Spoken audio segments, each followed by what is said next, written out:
better if you were locked up in a plantation somewhere? Or would you learn better if you can choose to listen? There's no whippings. Nothing has to nothing has to there's no one to enforce learning, right? You think you'll learn better like that? Uh, okay, not even hello. Wow, right to the questions. Look at this maze guy. Would you say that with Jill you made some mistakes from the red pill perspective? No, no, I got everything I wanted. The real red pill is you don't date mentally ill bitches, but you look at my logs with Hex. I tell Hex, yo, I know she's mentally ill, but I've spent $20,000 traveling with Haas. I'm in a hotel with Haas for like who remembers when I was in a hotel with Haas for a week? And I'm like, this doesn't make sense, bro. This doesn't make sense. Like, if I want to travel, I'm going to travel with a woman. And so, I chose my favorite on Twitch. There was like 10 to choose from. And we were joking around with chat. And I chose my favorite one. And here's the crazy part. The crazy part was it was worse. I know I've talked about this before, but this is like a long time ago. It was worse than I predicted. Like when I said to chat and Hex and everyone, I'm like, oh, it's gonna end bad. Oh, I'm gonna get canceled, or all that, like all that stuff that comes with like a emotionally unstable human who had like 5 therapists, which that's not me shit talking because you guys could easily say, hey, maybe Zerka needed a therapist too. Like, I'm not trying to shit talk her. But 5 therapists is a lot, right? If you've had 5 therapists, that kind of says a lot about you that like you're the problem, right? I don't know. I've only had my brother to do the therapy on me, so I don't know that world that well. But yeah, I remember telling Hex, I remember telling my chat, I'm like, oh, it's gonna get bad, It's right after COVID. Um, yeah, it's gonna get bad with this chick, but the lesson was how much worse it actually got. Like I predicted something bad, and my chat was like, yeah, it could go there. It could get. I predicted some horrible shit, but never like her being locked up in jail. I didn't predict that. I thought it would have been me. And which really, man, if you could see it through my eyes, you guys would be like, oh, this is why he talks so much about the. I'm not yapping about traveling. I'm talking about the law of assumption, right? I'm talking about Goddard right now. I kept saying, you're going to put me in jail. You're going to get me locked up. You're going to get me locked up. And just like the law of assumption, it happens, but not exactly how you said it. And it happened in an inverted way where she got locked up. It's not funny, right? I'm no snitch.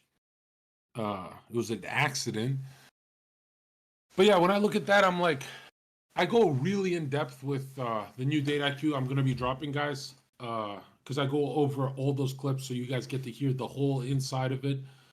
But definitely the red pill is if you're gonna do what Zerka does and be around batshit hoes, you can never say things like, I learned my lesson this time. You can never say shit like that because there's no human on earth that enters these relationships that they know are cartoony and stupid and kind of like a waste of time, right? If like a lot of these red pill guys who say, "Oh, you learn from relationships," bro. Some relationships you don't have to learn from. You just know already. Like one in the chat, if you've dated a batshit bitch and you warn your buddies, you're like, "Hey, I kind of like this one," right? She's saying some racist shit. You know what I mean? Yeah, I don't want to call it trauma farming, but it's ridiculous when people think, well, Zerka taught me that everything's a lesson. It's like, no, bro, some things you just know already. There's some lessons you can easily avoid, or if you go through them, if you're going to be stubborn, you got to be a man and just say, hey, guys, I'm being stupid right now. It's kind of like when someone does drugs. Everyone knows drugs are bad, but when they take them, it's like, I learned something from that drug. No, what did you learn? I learned never to take it again. You learned never to take it again. You didn't know that before? Yeah. You didn't know that.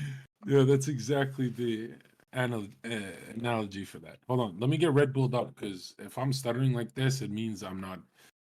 I really believe in caffeination, man.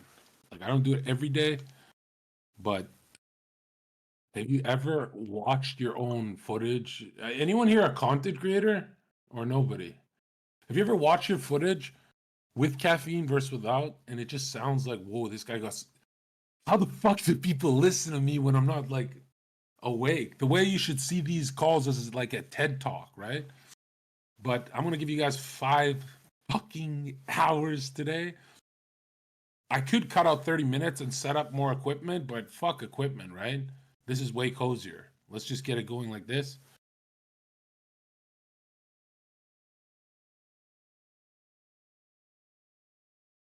And I'm actually pumped for today's call, which is April 6th, 2025. I hope you guys are having a great new year. And well, I don't know about great, but I hope you guys are having a normal year because a lot of you guys who speak with that kind of language of this year's gonna be the greatest fucking year or snake year, exactly. You guys get hella disappointed. And I'm like, yo, that's the one thing I teach is like you want to ride neutral. You want to ride neutral as much as you can. Swings are gonna come and go, but you want to ride neutral as much as you can, right? Does that make sense? Your emotional swings can't be that big. Like, oh, it's this year. Oh, it's this month. Oh, it's this week. Bro, you can't do that. Okay. A little spark of smoke. Was the second smoke of the year. But we're gonna be here a while, so make this bigger. Fuck. And let me know, guys, if the audio is bad, because once I get going, I can't stop. It's like a, it's like you're getting trained in the mouth, right? I can't stop once it's going. So tell me, fix all the audio, get everything out of the system, and then we go into the real shit, which is up to you guys. Because I think I would make 1 billion fucking dollars if I could stand in front of a stage and just go off the topics that are in my head. But they're so personal and intimate to me that I cannot bring the topic to the public unless someone says, Zerka, what about sea turtles? And I go, yes, I've been fucking studying the sea turtle. This is perfect. But if you don't bring it to me, it's so shy. I can't even explain that. It's like, don't get me wrong, I think I'm a good salesman. Like, well, I was a funny salesman on Twitch, right? I was doing pretty good. I was doing pretty good on Twitch, like getting people to subscribe just by being annoying. I was being really annoying. Like, guys, every fucking 5 minutes, it was like something got in my head when I realized how salesy my friends were on Twitch, and I wasn't. I was just kind of streaming. And not that I'm real or anything, I was just bad at the job. Then I got a little too salesy, and then I lost it, and it became super interesting, right? I think that was like the best content. And now I'm in a place where I'm like, oh shit. Oh shit. I just realized that I've totally let go of how do you call the sales part of being a broadcaster that it's like I can't even turn my fucking brain on right now. I need to take my time with this shit. It's like, what do you mean you can't hear shit? Dude, we're doing a 5 hour fucking call, man. My brain won't turn on.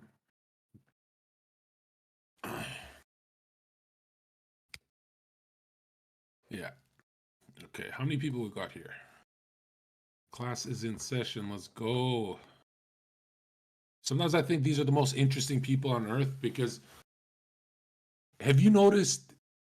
You have noticed this. I know you have. I even talked to my dad about this. I'm like, Dad, at your age right now, isn't it strange? Because he keeps asking me, like, what do you do? It's like, what do you even do? He's like, I understood you make good money when you were streaming, but now you like, it's like I never see you. I was always live and shit, and now it's kind of like I have my own schedule. I'm just like a businessman, whatever. So he's like shocked. He's like, oh, you pick up all my calls and stuff like that. He's like, how the hell did things switch so much for you? You used to be like working all the time. Now it's like 2 hours a fucking week. And the rest is just like studying, reading, and stuff like that. Because I think that we have a duty. If you talk about spirituality and you lead people astray, every single temple science would talk about how that's the worst hell you can burn in. So I have probably the worst job on earth if you think about it. Like, imagine if I say the wrong thing, or if I get frustrated and I'm just like, I don't want to explain that part that much. Imagine how bad it gets for me, right? But it's also the only job I can do. So I explained to my dad, I'm like, Dad, like, he's like, well, if you're like some kind of dating guy, like, why do you read these kind of books and stuff like that? And he thinks the books I read are super interesting, right? Like, I drive around with like 3-4 books all the time. Like, I do audiobooks and I read and I highlight and I just keep my brain plastic, my nigga. Is that the word? So anyways, I'm showing my dad this stuff, and he believes me now because he believes that I have good stuff because I showed him the Kabbalion a year and a half ago. Around that time, Sneeko kept following us and we kept ditching Sneeko. And yeah, he looked through it and he finished the whole book because it's a small book, right? And he was mind blown. He's like, what a great book. And wow, this is so much better than religion. And which is funny because Steiner actually talks about Hermes thrice great being Christ, which is fucking mind blowing, right? Pardon my French. But anyways, yeah, I'm talking to my dad about the esoteric and stuff. And he's like, there's no way you teach a class on this stuff. And I'm like, yeah, dude, it's not just dating, right? I mean, dating's great to bring in normies, but I asked my dad, I'm like, at your age, have you ever wondered why no one on, and he's my dad's very based and stuff. I think he's super intelligent and stuff, but I'm like, have you ever wondered how nobody taught you, Dad? No one taught you how to think. Dead Hexer went to school and nobody taught Dead Hexer. I went to school and this whole classroom went to school. Nobody ever taught humans how to think. And I'm like, that's got to be the biggest target at just regular anxiety, like what you call normal anxiety in the human psyche. That has to be one of the biggest factors. It's like you become a grown up, and I would say the first time that you kind of have your head on your shoulders is 28 years old, which is so much later than what most people think. People think 25 is like you'll get your shit together, but actually go talk to any 25-year-old that does have his shit together. They're suicidal. I'm not even exaggerating. They're suicidal. It's kind of like that guy who won that his company took off and made billions, and he's just like losing his mind on Reddit. I reposted it on Twitter. But yeah, it's actually mind blowing how until that first, we'll call it the son of Saturn, until that fucking thing swings around 28, 29, 30 years old, you are nothing. And it's not like 27 is close to 28. No, it's like 25, 26, 27 is baby intellect. And the 28, 29, 30, it's like your first trauma package of everything. And I mean, like, a lot of times nothing can even happen. Like, for example, the worst thing that could happen to you, and I was telling my dad this, I'm like, the worst thing that could happen to a young man that listens to me in this esoteric school that I run, the worst thing that could happen as you get older, guys, is nothing to happen to you, because then you get hit with this thing called existentialism. Have you heard of this before? No, George. Yeah, that's the worst thing that can hit a human being is when nothing happens, the all happens, the eternal happens, the oh my god, what am I gonna do with the rest of my life? I'm feeling eternity. That level of terror that is so much worse than tragedies or heartbreak and stuff like that. I don't want to say worse than tragedies, but it's its own thing, right? And so put your hand down, Canelo, not right now. And we don't pay to listen to you speak, bro. Like, who the fuck are you? Who the fuck is this fucking nigga, bro? Get the fuck out of my classroom, you stupid faggot.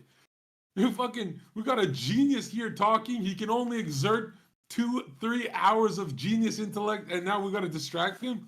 Anyways, I'm talking to my dad about how no one teaches anyone how to think. Because my dad's like, it's kind of borderline insanity how many books you read. Because, I highlight, I note everything that I touch, and I keep swapping this stuff out. Not to look smart, but my dad's just like, when your dad sees you doing stuff that's not normal for his kid.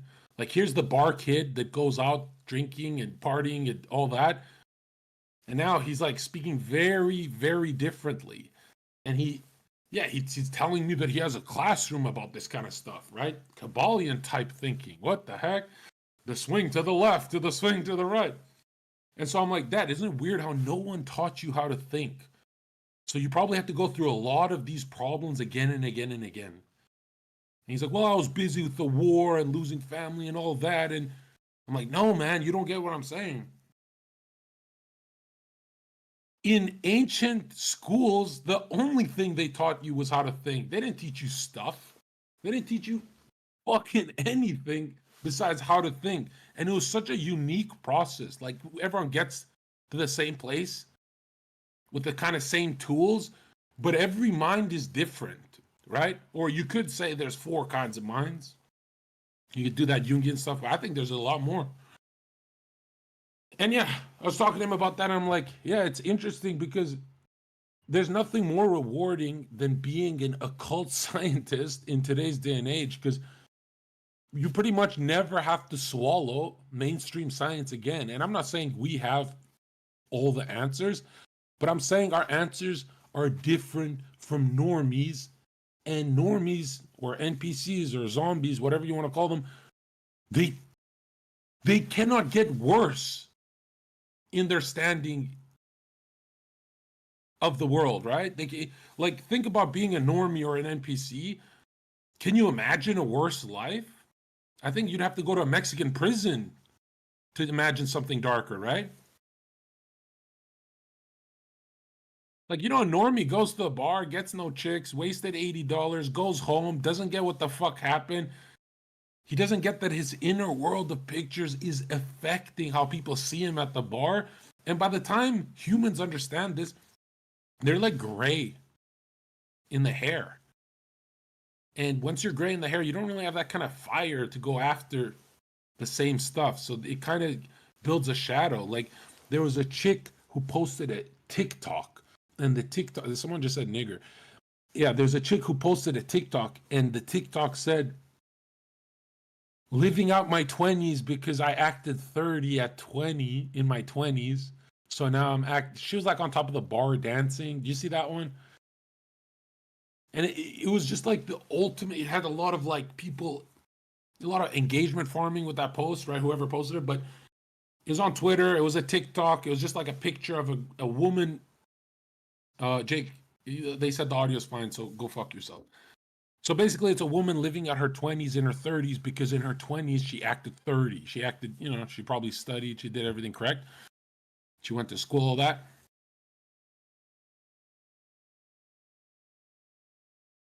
And I'm thinking to myself, like, what a great meme to just show the world how the shadow is built. But I didn't want to repost it because I thought it's like some things are too negative for my followers, right? Like, there's stuff where, negativity can motivate, but then there's stuff like that that's just like, I don't want anyone to feel that. But if you look at any human on earth, they build a shadow with the things that they don't do in their early life. This is why if I see a 22-year-old kid at a bar, I don't get that angry unless he becomes a victim of that bar. If he like just stays there for the rest of his life, which it can do that to you. Like, have you ever seen those guys? Like those 55-year-old ravers that we respect their freedom but can't help but laugh at them. You know what I'm talking about, right? Anyways, so I'm telling my dad all that stuff, and he's like, "Oh wow, did you know this?" To my brother, and my brother, my brother's like, "Yeah, yeah, he's really his own kind of psychologist. He's except he only studies the hidden, as if the hidden is the truth. That just because something is occult and hidden and secret, and oh, this is like the stuff they're hiding from us. That's not true. There's a lot of hidden stuff that's mumbo jumbo garbage. Like, if you YouTube the word esoteric, a lot of bullshit pops up. You know, a lot of this is why I only go to the main sources. So it's like, so it's actually school for you guys, right? But I do believe you should watch some stupid esoteric videos that don't know what they're talking about, just to get an idea of who the Chaldeans were and who these groups of people were. That stuff's good. Historically, you'll start to paint pictures in your head and connect dots like that. But a lot of what they say is extremely misleading. This is why I say if it feels like mainstream, be careful with that. And that's my monologue, okay? Hey, have a good day, guys. I'm kidding. Kidding. I have to say I'm kidding right away because goddamn was I sick as fuck when I couldn't do that call, but I'm like, you know what? Do a 4-hour call, and I'm pretty sure, I don't want to promise, but I'm pretty sure I can do one tomorrow as well. And just make sure I'm not turned off by the questions, because sometimes I feel like, what the hell are we doing here when we're talking about microphone volume? Did we get that shit fixed? Let me know. The wise old man archetype, which flows through the young man harder than any other archetype. When you think about it, or it possesses the young man, because the young man needs knowledge, and he hits this point, this wall where, oh my God, my teachers, my professors, they're all liberals and they're all retarded and they cut dicks off, and you hit this wall at like, I'd say like 22 years old, where you go, holy shit, my whole life feels like a lie. And it's not a lie. Even the lies have lessons, right? The stuff you learn in university, all that has lessons. But yeah, I'm really blessed to live this kind of life because there was a time when I was at like 100 viewers talking about this stuff on Twitch. And my chat would be like, you get 1,000 viewers when you do like girl content and stuff. I'm like, yeah, but I need to feed my soul. Like I couldn't explain it. And that's the cool thing about following your gut is it always pays. You know, it always pays. I mean, it might be a couple of years down the road. It might be after like a lot of hardship, but passion pays, man. And passion, when I say the word passion, I'm talking about like there's stuff in this world that's only for you. That when you go to a bar, you're gonna feel weird. You're gonna feel like, wow, how come they're so into LeBron James and I'm into this stuff? Well, study their lives and you'll be traumatized at where they're headed, right?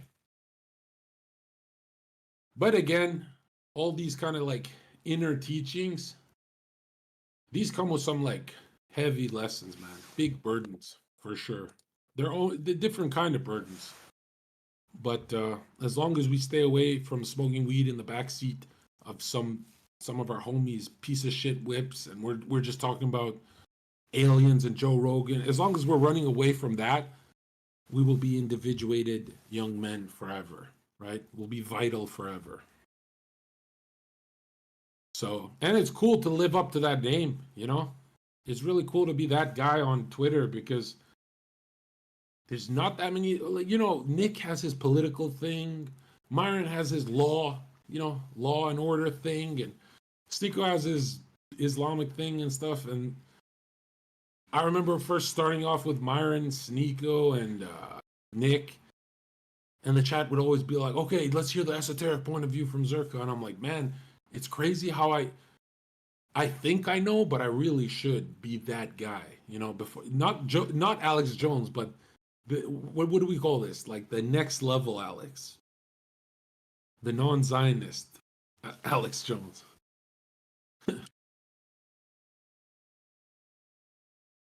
Zerka, you don't even get into the real shit. I love you, Bill. Yeah, I get this message from a lot of people. With you're holding back from me. You're holding back stuff, Zerka, and it's like, shut the fuck up, bitch. I'm giving you what's healthy for your development, or what I think is healthy. I don't even know if it's healthy for your development, but what I think I wanted it when I was a young guy like you. And the other stuff that I think is kind of like dangerous, obviously, I'm not going to talk about. And you wouldn't, if you were in my shoes, you wouldn't be doing much yapping about some dangerous kind of thinking styles, right? There's so many different kind of thinking styles you can adopt in the world. God forbid I'm the guy who gives you something that's as destructive as yeah, there's some programs you can download in your brain that are extremely destructive, right? Much worse than what the average guy goes through. Okay. Don't caps lock me, bro. I'm not reading that. Okay. What's up with Gary making fun of the dead white kid on Twitter? Dude seems mad evil now. Is he doing that? Well, I don't even follow Gary, bro. I'm so tired of having retard friends just because they're homies to me. And I had a buddy of mine explain it really well to me. He's like, Zerka, the reason why people get angry when you're around these retards is because everyone's following you as like a career thing, like to help their lives out. So when they see you hanging out with retards, you're giving these retards like too much authority. I was like, that's not true. People know a Gary opinion versus a Zerka opinion. They're like, no, bro. They think that you learned from Gary and shit. I was like, there's no one on earth who actually thinks that. Like, there's no way. But yeah, I unfollowed him because I'm like, geez, what if I'm leading people astray? Like, what the fuck? Like, I still want you guys to follow Gary and Fresh and all these weirdos that I used to kick it with because it's lore. It's lore. But really, it's like, if it's harming me, then don't do it. Yeah, Gary's like a salesman.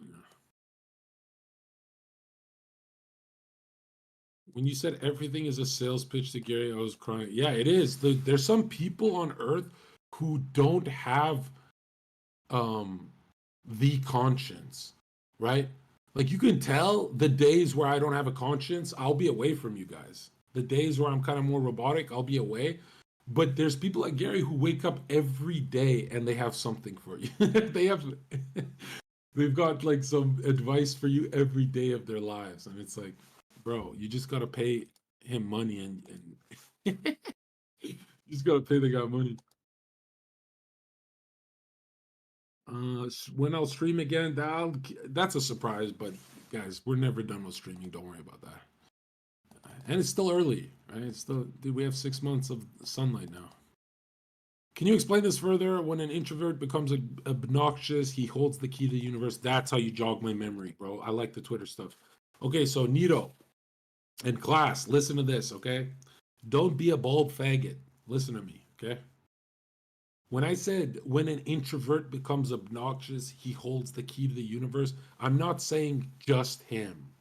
I'm saying there's and I posted about this, and you turn my notifications off because I delete a lot of posts too, so it doesn't feel like too hard to find the really, really good stuff. But basically, there's things you do in life where you think it's good for you, but it has a counterbalance effect. There's something that you trigger. Like, have you ever done something that's good for you in your life and it kind of outbalances another area of your life? Like, for example, learning women. When you're learning women, that experience that you need with that is going to counterbalance and offset a lot of good things that you have going for yourselves. Just because when her psyche gets involved, even if she's just sitting in the car next to you, she is, you guys are mixing the bag, you're mixing the skittles, right? The mind is fusing, right? You can have the strongest frame in the world, but she's still in the car with you, right? So it's very dangerous. But basically what I mean by that introvert thing is that when you counterbalance your nature, you will feel more whole. And I've been saying this for years. Like, I was a very, very kind of street weirdo. When I say street, I mean like you could say, yo, Zerka, Let's go party with these guys. We don't know who they are, but yeah, we're gonna mix up these bags and we're gonna pop pills until one of us has a heart attack. And I'm like, I'm not a pussy, bro. Let's go. So when I think of who I was versus who I needed to be on the internet, which just means a normal civilian, really. I needed to have more normal qualities, right? This is why Dead Hex is an angel for me, because Dead Hex points out at the ratchet stuff very well early in my career too. He's like, "Hey, is this beneficial for you?" And I'm like, "Oh shit, man! Dead Hex sounds like Eden, sounds like my family members." And I didn't have anyone at that time. I was just streaming, and I was getting a lot of bans too, right?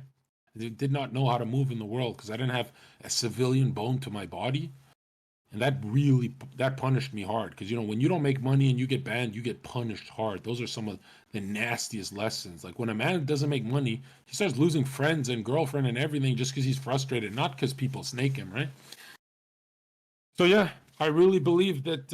Well, I don't believe it's a Rosicrucian practice. It's also in mystical Christian schools or any mystery schools would teach that you have to balance your character out. There's no teacher who's going to tell you what the fuck you need to counterbalance. You'll know because you do what.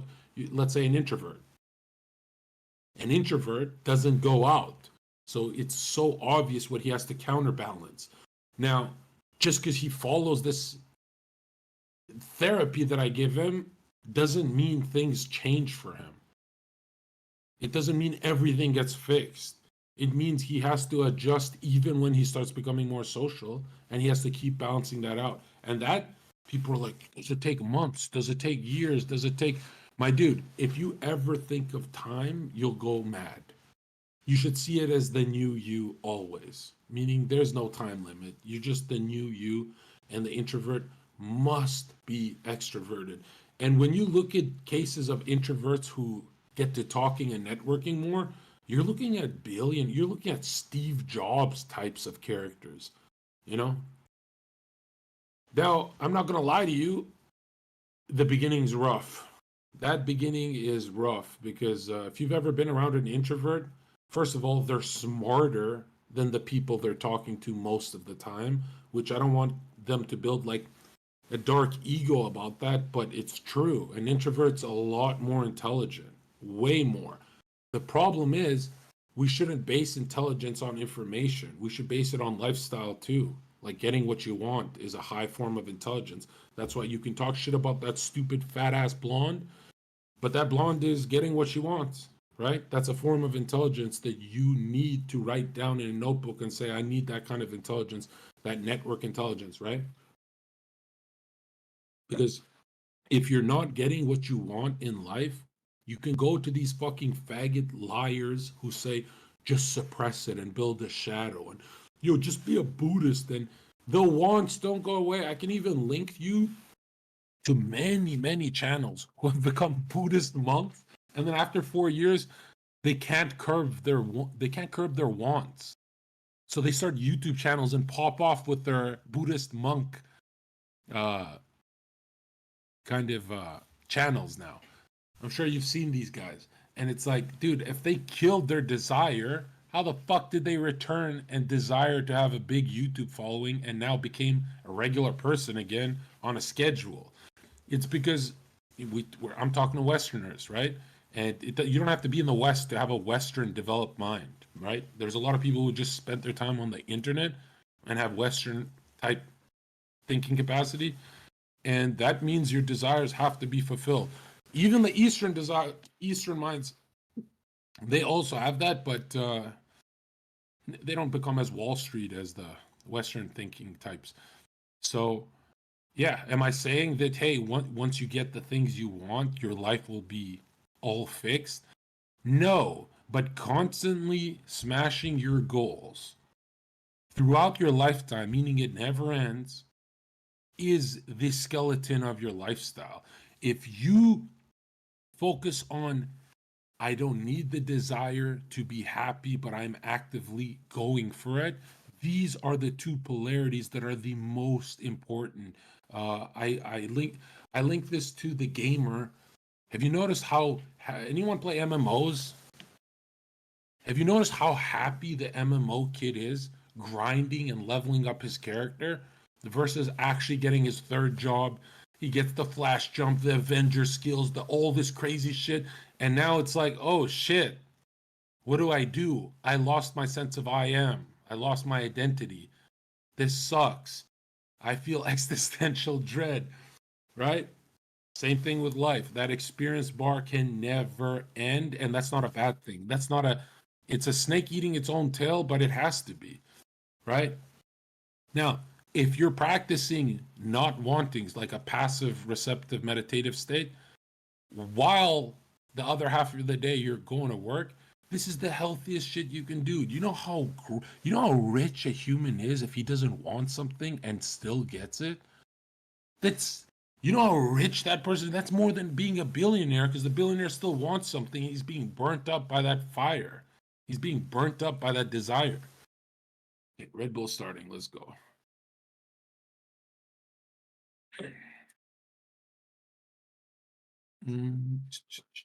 Okay.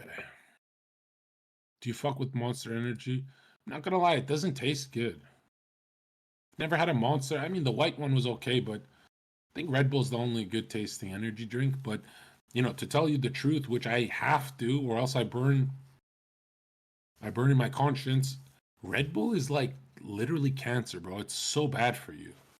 You know, I don't want to promote Red Bull, but usually it's black coffee, right? Anytime I do something broadcast worthy, it always comes with a cigarette or something. That's how toxic the internet is for me. I think it's for everyone too. You don't know how nasty of a fucking whore the internet is until you actually put your feet on like wet grass in the summertime. You know, you feel this sense of well being that wasn't there because of technology. And you're like, oh, wow, technology is actually that thing I've always wanted to avoid my whole life, which is luciferic, right? You shouldn't want to avoid something that is, you know, culturally it helps you be a civilian. It helps. It's Times Square, really. Twitter is Times Square. So as bad as Twitter is for you, you have to be plugged into the world. Like I say, I don't know which Socratic thinker said this, but these old Greek guys in the olden days would say, I think it was Socrates. I don't know, man, but one of those guys that learned from him. But you can you cannot be healthy if you see an injustice in Times Square or your political system and you don't stand up for what you believe in, right? So if you cut out all electronics now, as healthy as you can be doing that, you're still kind of snaking yourself, right? So, and I don't even want to say balance. I really think technology should be like at the fucking bare minimum. But I'm not listening to that. You're not listening to that. No one's listening to that. We pick our poisons.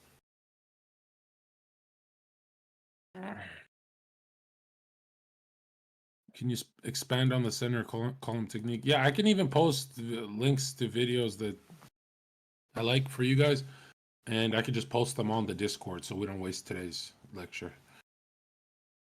Tech is a reflection of what the mind does etherically. Interesting. Interesting. Okay. I don't know about that. I think tech is cope. That's what I think it is. Tech is cope. Because have you noticed people who, oh, I use it to make money? You know, I used to use this excuse all the time. And what happens when you get all the money you want? What happens when you have all the money you want and you're good? Then what the fuck does tech become? You know, I don't know. I really think that there's some people out there living a much better lifestyle than us, and I think their tech consumption is probably like 30%. I've noticed that I feel the best when half my day has no technology in it and I get everything done, and then I'll tune into technology around 8 p.m. just to be a little social, kind of like the beer at Times Square, right? With the boys. But if you stay on any longer, here's where the tech really sinks its fangs into you is it disrupts before sleep, which is even worse than disrupting sleep. It's what the thoughts you're going to bed with, which is, you know, people are like, well, why don't you stream? Like there on your last streams, you were making 7,000 in a couple hours. your community fucks with you and they love you, and I'm like, dude, we're talking about health when we talk about streaming. I don't enjoy that feeling at all. Okay? I don't enjoy you when I wasted that many years streaming in my life, and I'll say wasted because I didn't balance it. It was COVID time too, but I didn't balance it at all. I could have done much better. And now I have this freedom I can't explain.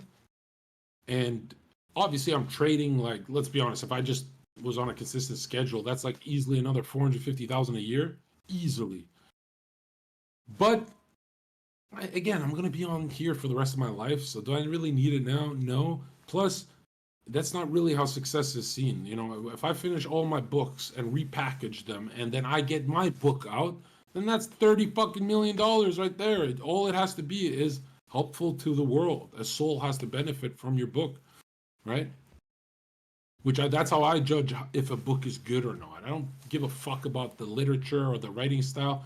You know, I don't think we're in that time anymore. I think we're in a time of such, and the theosophists and all the esoteric kind of circles that I talk about, they all talk about we're in a very fucked up time. Like, make no mistake about that. People need help, and never in history has it been the best of times and the worst of times. So you get the best of stuff that no one ever got with the darkest shit that you can't explain, and it comes, that goes full circle to the beginning of the lecture when I said, when nothing bad happens, you have existential dread, which is the worst thing you could have, right? When you think of all your destructive behavior in your life, it comes from that one singular thought of what now? And if you ever find yourself asking what now, let's say after an accomplishment or a failure, you're seriously mentally ill, right? I mean, you're not actually mentally ill, but you are definitely impressing something on your subconscious that I don't think is correct, right? I think it's actually wrong. And remember, negative states, think of like ghosts. There are shells of humans that have lived on Earth that are just shells. They're not people, but they're just shells of their desires that float around and hit us, right? Not to scare you. It's like germs on the body, right? And there's tons of germs on you right now. You don't have to be all afraid of that. But seriously consider your negative thinking, right? And where it's coming from. A lot of times it is external. Any inner thinking you do is going to be powerful, believe it or not. This is why scripture talks about the kingdom of heaven being within you.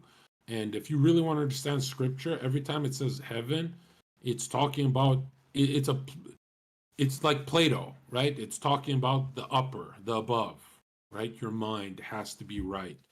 This is why I really push all of my students to be psychically whole and present before they go on a date, even if it means they're late to the date, even if it means you're late to chilling with your friends.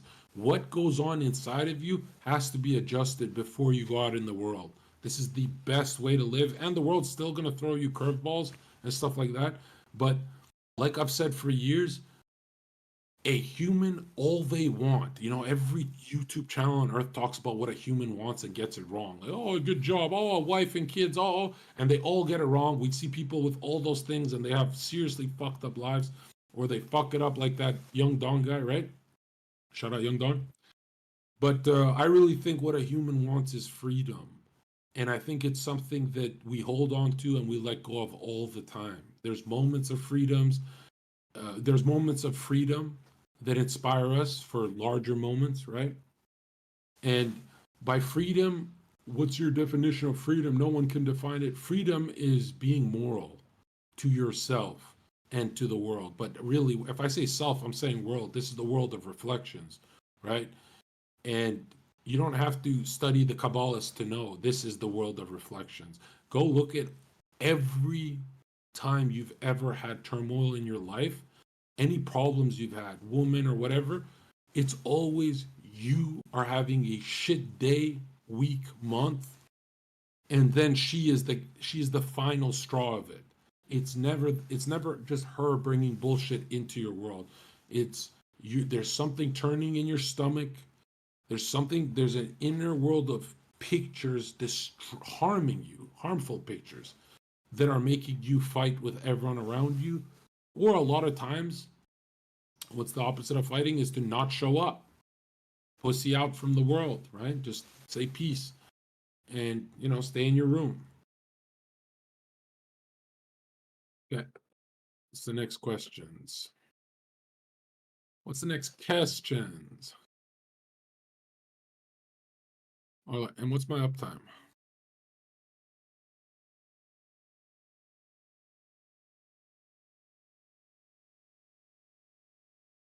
What do you mean when you tweeted, some of you have to go back and learn to laugh again? Yeah, I'm talking about a trapped state. A lot of people are trapped at an age of 8 years old. If you're lucky, you're trapped at an age of 13. If you're very mature, it's probably 16, warrior, 17, right? But there will be a time in your life where you stop laughing as much and you're not the same guy anymore. And you have to integrate all sides of yourself, even your past selves. They all got to come with you. So when I say you got to go learn to laugh again, I'm saying, like, if you're not laughing every day of your life, if you're not being human, something is disrupting you, because trust me, you get the giggles for almost anything when you are at peace. Okay? Yeah, especially if someone calls you a faggot or something rude to your face. It'll bring a smile to you if you're at peace. I'm not saying you're going to be at perfect peace always, but I'm saying, hey, this is the direction we need to go towards. And it's instinctive. We want to be people who laugh, right? We want to be correct, right? Like Jesus. Okay. You talk a lot about ugly people because their past lives. What do you mean by that? No, I don't talk about that. I'm just saying that the face is a manifestation of the soul, and a lot of people have wicked faces because they're wicked people, and there's some good-looking people who are still wicked. But all I'm saying is I'm bringing the information that's what I've studied. That if you have a gut feeling about some ugly dude that's trying to sell you some Jordans in high school, he's ripping you off, and those are fake Jordans. Okay, that ugly motherfucker is ripping you off.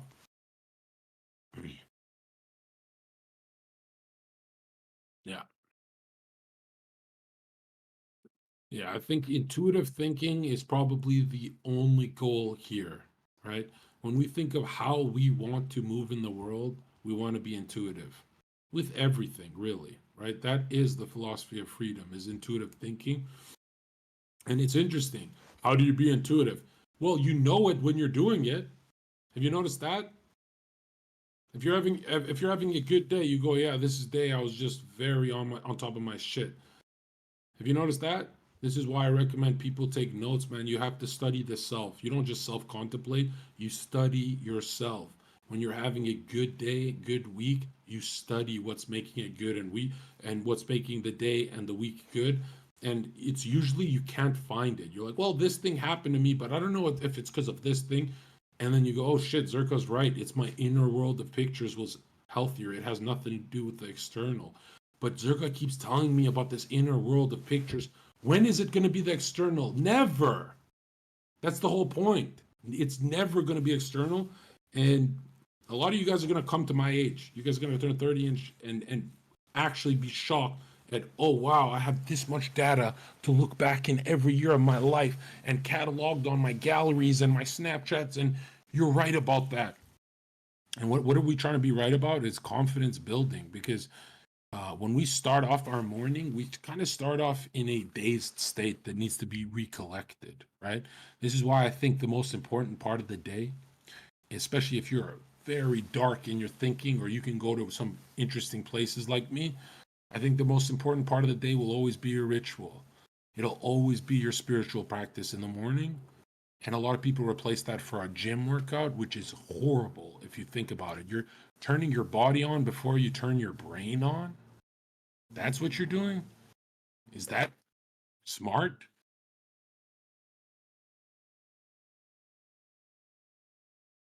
So I like to, a lot of people message me about filling up their schedules.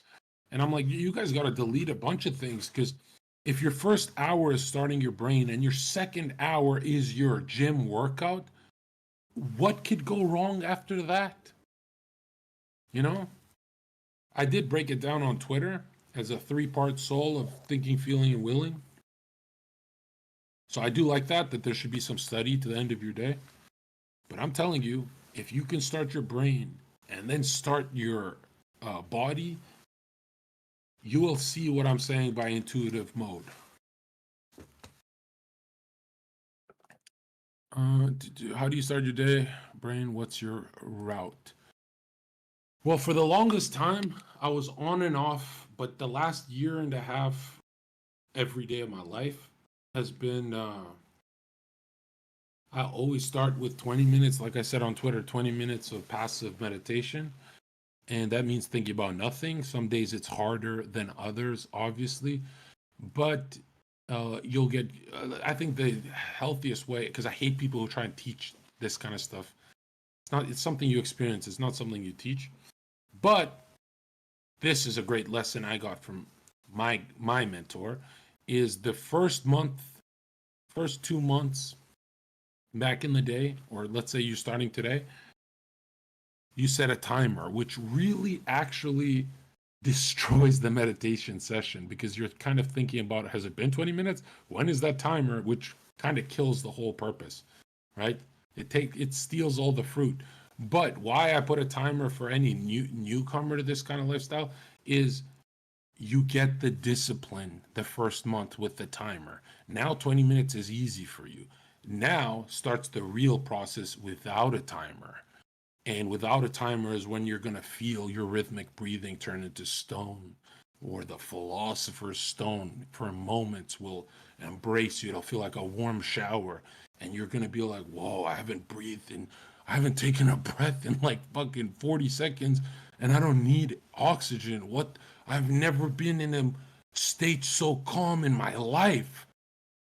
And that's when you'll freak out and DM me all this kind of stuff. Like, and that's usually when you kind of fall off the ladder and get worse at it, right? This is stuff you build on. You don't have to make it a whole hoopla, right? You don't have to make it a whole, it shouldn't be something for the world at all, you know? And the first time it happens, it's, for some people, it'll happen in 7 days, some people 7 weeks, no higher than that. I've never seen someone like 7 months. Yeah, I haven't seen that. You'd have to be a wicked piece of shit to not empty your mind at least in 20 minutes, right? For 7 months, right? But yeah, no more than 7 weeks. And what we're trying to do here is we're trying to escape thinking, right? And what do you mean by escape thinking? I mean, like, most of the time when you're thinking, it's just a series of words, which is not true thinking. True thinking is not you thinking of words at all. True thinking is something that changes your fucking life. That if you had 5 minutes of it a day, you would seriously become a millionaire very quick. True thinking is mind blowing, and it inspires regular thinking to like grow and evolve, right? Although it can never catch up. Intuitive thinking is unbelievable. It's unreal. And a lot of newcomers will tell me, well, John, it's only 20 minutes of your day. And no, you look at any ancient text, or even in any ancient internal alchemy text from the Chinese, 10 minutes is 10,000. I think it was like 10,000 hours or something freaky in spirit. It's ridiculous how much 10 minutes of meditation does for the regular psyche. It's so overpowered. It's like, yeah, you're not going to need more than 20 minutes. You're already ahead of the schedule. But if you think in human terms, 20 minutes of your day, how does that fix you? That doesn't make any sense.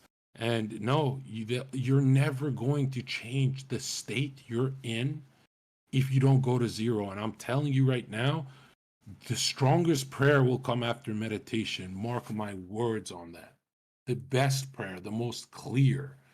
When I go through students and they're picturing, they were picturing other states. And Zerga, you made me so much money, but I want to make like 10 million a year. And I'm like, they want to go to the next level. And I'm like, can you even go to the next picture state in your mind? No. It's not intuitive to you to change your state. It's blurry. It hurts your head. You can't go there. Yeah, you're going to need meditation. Are you kidding me? You think a cluttered mind is going to do anything for you? If you cannot see that picture state of you in success mode, if you cannot carry it like a fragrance with you to everything you do, including your mother's chamber, the subconscious before bed, if you're not understanding the Song of Solomon, I understand it, but I can't do it. You can't do it because you're cluttered, bro. You're cluttered mind. And here's the thing: a lot of guys who start this, they get so mind blown with the meditation stuff that they let go of their desires, right? They kind of become recluses, and then they start seeing the worst side of meditation. There's a dark side, right? And no, I'm telling you that it's going to be a part of your day like a workout. That's the only way to do it, because I'm telling you right now, very few people on earth can benefit from checking out of the social order. It doesn't happen anymore. And Steiner talks about that. Okay. What's next?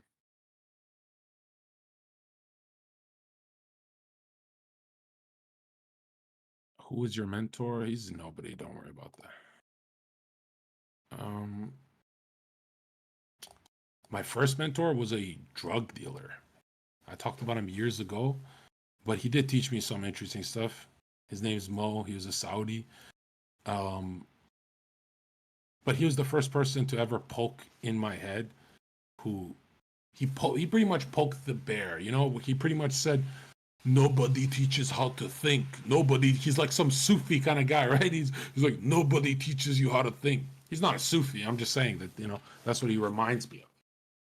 And yeah, he's the first person to poke that inner minotaur. It's stuck in the labyrinth where I'm like, wow, nobody taught us how to think. Huh. I wonder if Prince Charles learns how to, like, does anyone learn how to? Kabbalah teacher who knew all this stuff. You can even see Donald Trump. He literally looks like a student of my Twitter advice, because you can go up to Donald Trump in his face and say, you supported bombing of this country, and Trump will be like, nope, that wasn't me, right to your eyes. And it is a lie, but what it really is, he's changing who he is in front of your eyes. His I am presence is the most powerful on earth right now. I'm not saying that it's pure or any of that. I'm just saying that he knows how to move up in the world. He knows how to let the external get dog walked by him. Doesn't mean he doesn't avoid trouble, but it means that I mean, look at his career. This guy's I am is his will is incredibly powerful, right? And it all comes from his Kabbalah teacher, which is not a like I hate when people think that a lot of ancient Judaism it came from the Jews. It didn't. Go study it. Okay. It came from much different places. But they did master it. They did a lot of good things with it, a lot of bad things. And now Jews are considered like some of the most wicked people on earth because look what they use their influence for, right? Some of the darkest shit you'll ever see is in Gaza, right? But Jews have the strongest will. They know how to use their will. That's why a Jew doesn't even think of something that will put him in a state he doesn't want to be in, right? A Jew will walk around as a billionaire in his head before he's even a millionaire. Well, he's born into the millions, but you see what I'm saying? And that takes the strongest discipline because there's nothing more addictive in this world than feeling sorry for yourself. And I know it's like a cliche, kind of like fortune cookie thing to talk about, but I'm telling you right now, when I tell my students, let go of your suffering, they will not do it. It's the most offensive thing in the world to tell a human to let go of their suffering because they're not going to let go of meaning. But it's not meaning, it's suffering for nothing, and you're actively engaging in a dark dream state. Half of it, your unconscious is going to surprise you with shit, but the other half is you're in control, right? And once you at least get half control of yourself, you've got total control of yourself, man. Then you just fight everything that comes at you. It doesn't mean you bend the universe to your will, but look at Donald Trump. It feels like he's doing that, right?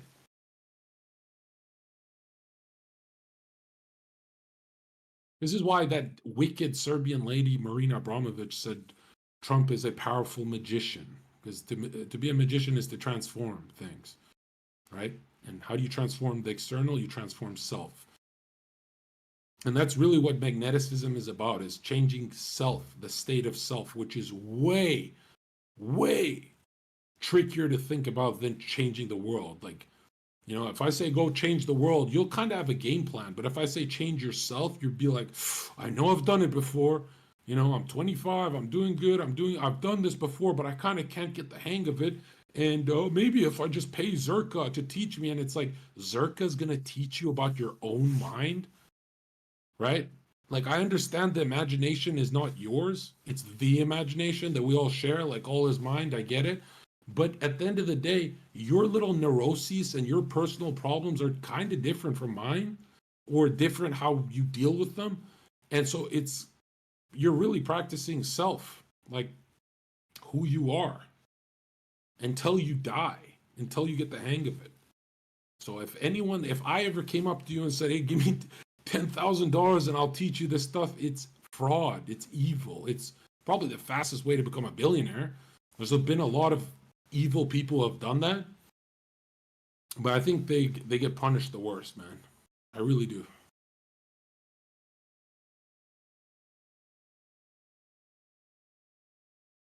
We'll do the female questions last. Let's just stick to this.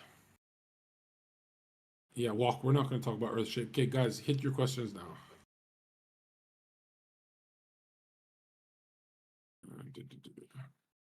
What exactly is Christ consciousness? What do you want to talk about? A Kundalini activation, which is not something you want to go for, because any story you've heard about Kundalini activation is immensely dark, even though they like to say it's good and stuff. I'm not saying it's like evil, right?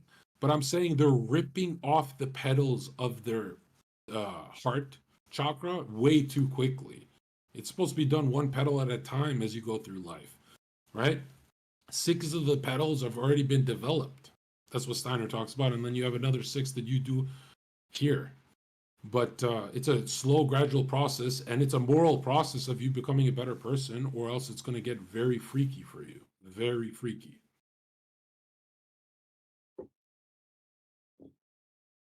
Is the gazing method the same as meditation? No. All meditation is passive, receptive, and the other stuff will be considered add-ons to a, like, for example, if I gave you a focused meditation on focus, business, whatever,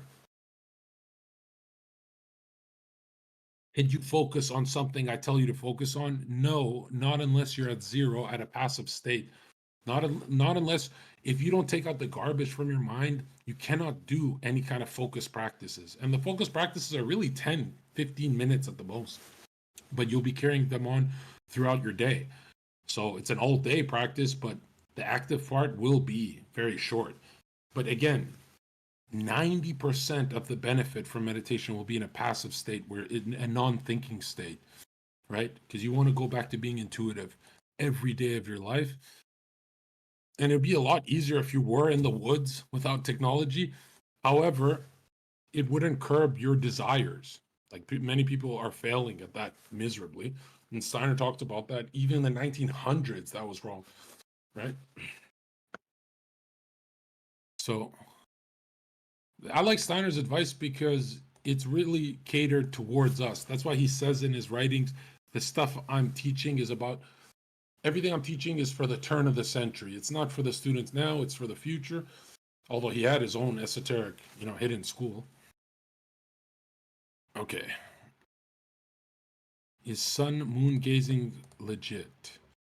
I don't know what you mean by legit. I think it's healthy. You're a solar capsule. You want to absorb sunlight, because it's not just vitamin D and all this gay shit they talk about.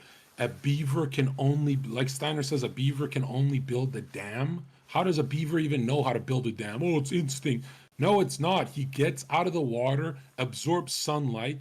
Sunlight is coated with information.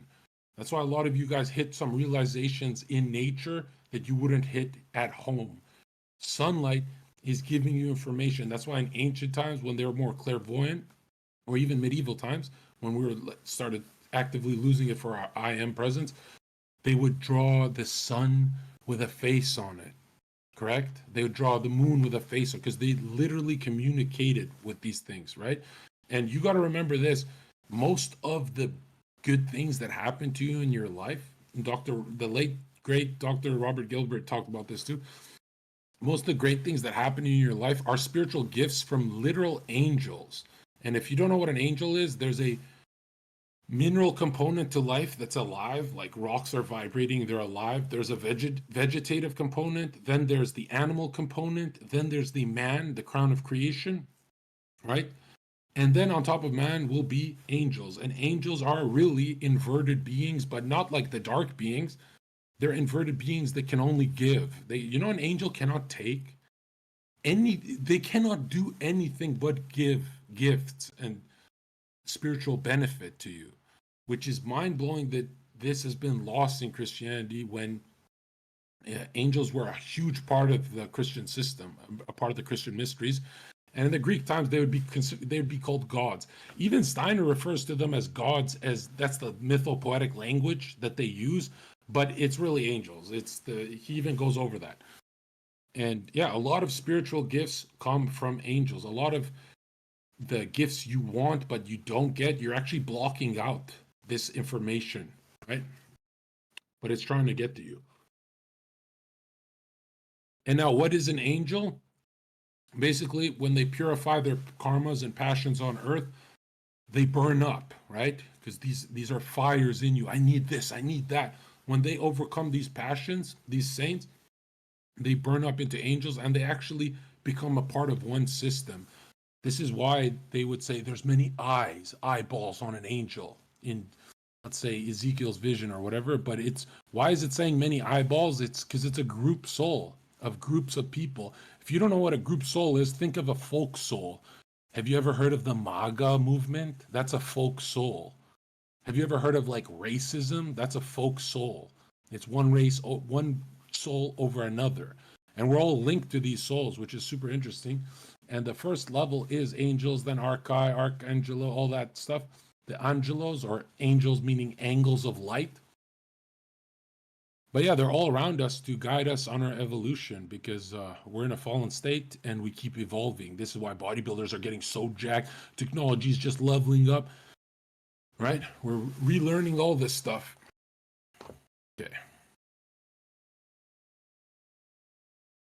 I've never talked about magical papyrus or rituals or love potions. That shit's all gay. I only talk about the real shit. I'm not saying it's not true.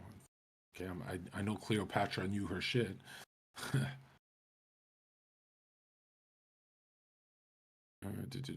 Is there any meaning to synchronicity in your life? Are you crazy? That the definition of synchronicity has meaning to it. I don't know what you're talking about. That I would think of an object in my walk and then see it on the ground shortly. Yeah, I really worry about these kind of schizophrenic posters who try and see signs on everything. By definition, a sign that is meant for you is not in everything. Not every fucking tree is a sign, bro. By definition, a sign will be one tree out of millions that affects you, let's say. So if you're seeing signs everywhere, you have a seriously cluttered mind, you're an idiot, you're a numerology retard that's just obsessed with numbers. And it's like, no, if you see numbers at a funeral, that's different. Okay, I really want to join a Masonic lodge. Do you agree that it's not evil? And there's not, bro, I don't even talk about good and evil. I talk about there's nothing there for you to learn. Have you ever talked to a regular Mason? Um, yeah, I don't even think I would be popular if you could go learn at a Masonic lodge, right? And yeah, a lot of people are like, but Zerka, you know everything about this stuff. And it's like, kind of a waste of time. I'm not going to lie to you. There's some good stuff in it, but the stuff that I post on Twitter that's free for the world, that's me pointing you in the right direction. Because even the Freemasons admit in their own writings, Albert Pike says, we don't know what our symbols and stuff mean, which I know that he knows because he was clairvoyant, but the regular Mason does not know. Now, studying the esoteric, is it healthy? Absolutely, because what is the esoteric really? It's like true Christianity, right? It's the real part of Christianity, right? I don't study anything else besides mystical Christianity. That's why I look at all the lectures, because I'm interested in the Christian mysteries. You know, I don't believe in just going to church and, you know, being that Twitter Christian that kind of never shows any progress in his moral development or in his career or anything that he's trying to do, which they're all doing it for career too. I'm not saying they're evil. I'm just saying, have you ever talked to the average Christian or the average Muslim? Or they kind of like retards, bro. Kind of retarded. It's like when they tell me, I don't like Steiner's interpretation of Christianity. It's like, really? You understand mythopoetic language better than. That's mind blowing to me. That's crazy.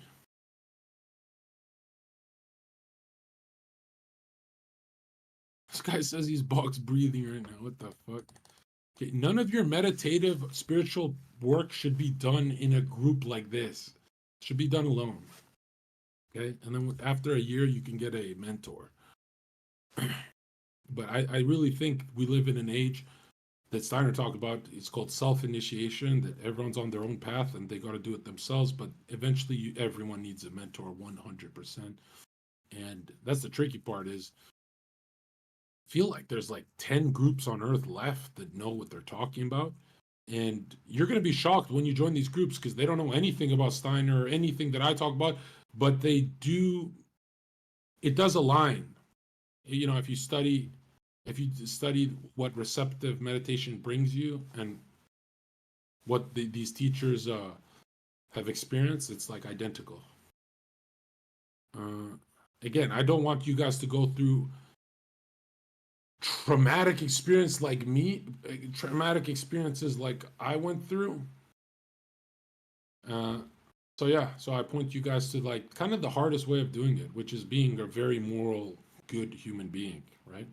And it's interesting because Steiner talks about how if you don't meditate, you don't pray, you don't do anything right, but you live a very good life, which is hard, very hard to do in just regularly, you know? But there are some people who do it that's all you need for development, and that is true. There are some people you'll meet some atheists in your life that are not really atheists, but they're just good human beings. They don't think of spirituality, but they're way further on their progress than someone who meditates. So it really comes down to character, right? Mm. So according to what you learned, what happens after we die? I talk a lot about that on my Twitter, but I don't think it's beneficial. Kind of like that. It's kind of like talking about reincarnation, which reincarnation doesn't mean just another life.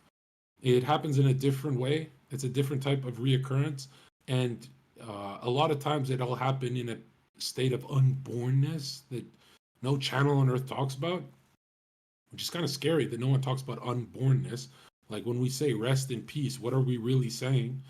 That there's 1,000-year sleep upon the soul, that the soul goes works on his issues in certain parts of his life in different ways, right? So some relationships that you have to fix, you'll work on in different ways. But I don't really like to talk too much about afterlife and stuff like that because it doesn't change anything. You know, I'm really not those guys, and this goes against a lot of these people that I read what they teach. But I don't think um, talking about afterlife gets you anywhere. I think, you know, if you meditate on your mortality and all that, I think that's a healthy way of living, especially if it's doing you good, right? Again, uh, Goethe said, what's true is anything that's fruitful. So anything that benefits you is true. And he's talking about like a moral benefit. You can't just be a piece of shit, right? Anything that benefits you and everyone around you and your health and all that, all the good stuff, right? Kind of like when Jung says well-being decides, you know? How do I know if I'm doing the right thing? Well-being decides. Is there a sense of well-being with what you're doing? And that I think that is the ultimate gauge. Even though you're gonna fall off it, like I don't know if I've crossed the line, and you don't know the line, as Dr. Robert Gilbert talks about. You don't know the line unless you've crossed it, right? But it's always this balancing act back into the middle, into the Christ force. And 100%, I think that sitting in group chats talking about death doesn't really get you anywhere. I could link you. I do link you guys to all sorts of books like that, and they do massively overlap with, let's say, the Tibetan Book of the Dead, or the Egyptian Book of Coming into Light, which is the Egyptian Book of the Dead and the Seven Halls, massively overlaps with esoteric Christianity in an insane way, with the Bardo, with reincarnation or to be born again and all this stuff, which is kind of wild that the first 500 years of Christianity, they taught the transmigration of souls and reincarnation. Again, it's not the reincarnation you're thinking of. It's not just a different life. It's something more personal towards you that I don't think I should get into. It doesn't really make sense for me to get in. It's more of like your own personal thing. But I will bring this to you. If you ever find that the most fascinating part of the studying of the esoteric, which studying the esoteric for a year is probably, this is what Steiner recommended, right? He recommended you get a good grasp on mystical Christianity for a year before you even try anything. And I recommend that too. It's like, yeah, you should be studying this stuff, the right stuff at least. And if reincarnation really, really boggles your mind, just think of the pillars of Jachin and Boaz in Freemasonry that talks about infinite justice and infinite mercy. And, Freemasonry takes all of it from mystical Christianity, all of it, a lot of it, right? And it's really talking about how can God be infinitely just and infinitely merciful? Like, how can God be the nicest guy in the world and the justice that punishes you? And that's really talking about you get many, many lives to try this out. You get many lives to have fun and to suffer. So that's what infinite justice and mercy actually looks like, until the ultimate goal is achieved, which is really to spread love on earth. And it doesn't always mean love of family, even though that's what it's pointing to. Love of, let's say, football does get rewarded. That's why Cristiano Ronaldo gets paid so much, right? So you could love your career, and that's a sense of love you're bringing that you share with your family because you love your job so much. But eventually, it has to be family, and they're really talking about how it's the war of all against all. That if love is not brought on earth to transform it into the Jerusalem period or Jupiter period, which is the same thing, right? That everyone has to, keep doing it. And then the Bodhisattva vow of the Buddhists was to infinitely reincarnate and take a vow to keep coming back to help everyone out, no matter how much they suffer themselves. And there's been a lot of esoteric teachers who talked about how most of you guys come back for your family members. It's not like you want to come back, but you guys are coming back for your family members. They could be older than you, they could be younger than you, but you're coming back for them. And you have to cultivate love on earth, and everyone on earth has to transform this. They have to burn through their karmas. And the big part of the problem is already completed with Christ dying on the cross, right? Because Christ becomes the world soul after that, after the blood is dropped onto the earth. The mystery of Golgotha, right? And careful about being a piece of shit, right? Because again, I don't want you guys to think too much of space and time, but I'm telling you that without moral progress, you're going to have a much harder time here, especially if you do pop off being a piece of shit, making millions, right? And Steiner also talks about, I don't want to go too far into this. I don't think it's good to even waste too much time on this because there's so much stuff you have to do on Earth that this is kind of just like bogging us down, right? But we're choosing our soul paths. We all chose to be here, which is mind blowing, I know. But yeah, I don't want to go too far into that. Do we choose our parents? Yeah, according to Steiner, yes. But again, just because I promote Steiner doesn't mean I believe everything he says. In my opinion, you should go with what you feel when you're in an intuitive mode. When you're not anxious, you should really ask yourself and reflect on it, and you'll get the answer. Because a lot a lot of truth in your life will come from you reflecting on uh, what pulls at you. It's not actually going to be me saying it or Steiner or anyone. It's going to be your experience. And you're going to find that in a receptive mode, your experience can be trusted. You know, it might take you a couple weeks, might take you a couple months, but once you realize that, hey, you know, I'm doing 20 minutes of meditation and finally taking the timer off. So now it's infinite time, really. There's no timer. I'm just going to well being. I'm going into a zero state. And in this zero state, I will activate my brain. I will focus on the pressure center part of my eye will become one, like the scripture says. And then that'll be the start of the active practice. And you know, after 10 minutes of that and really focusing in on that, the light or consciousness, because consciousness is light, right? That's how we perceive it when we close our eyes.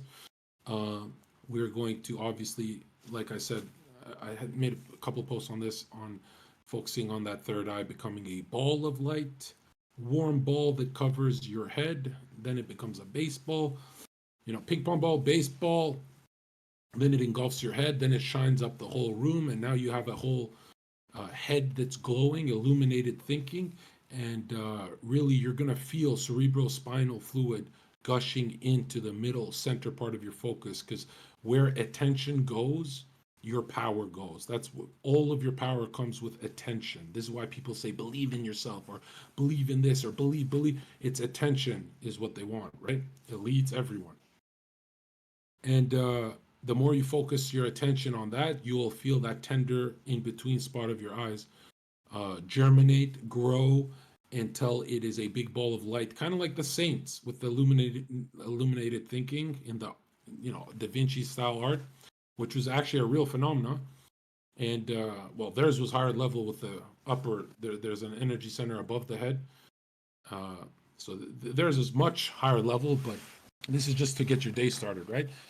And usually you'll notice that, I mean, the first time you do it will be pretty mind blowing, but and I can link you guys to a good practice by Dr. Robert Gilbert from the Vesca Institute, or the Temple of Rose and Chalice, or the new stuff that they're into now that he's passed away. And it's very simple, very straightforward. There's a lot of new ager guys that do this kind of stuff wrong. Like they give you meditation tools and symbols to do this, which I don't agree with at all, because it's kind of just a waste of time.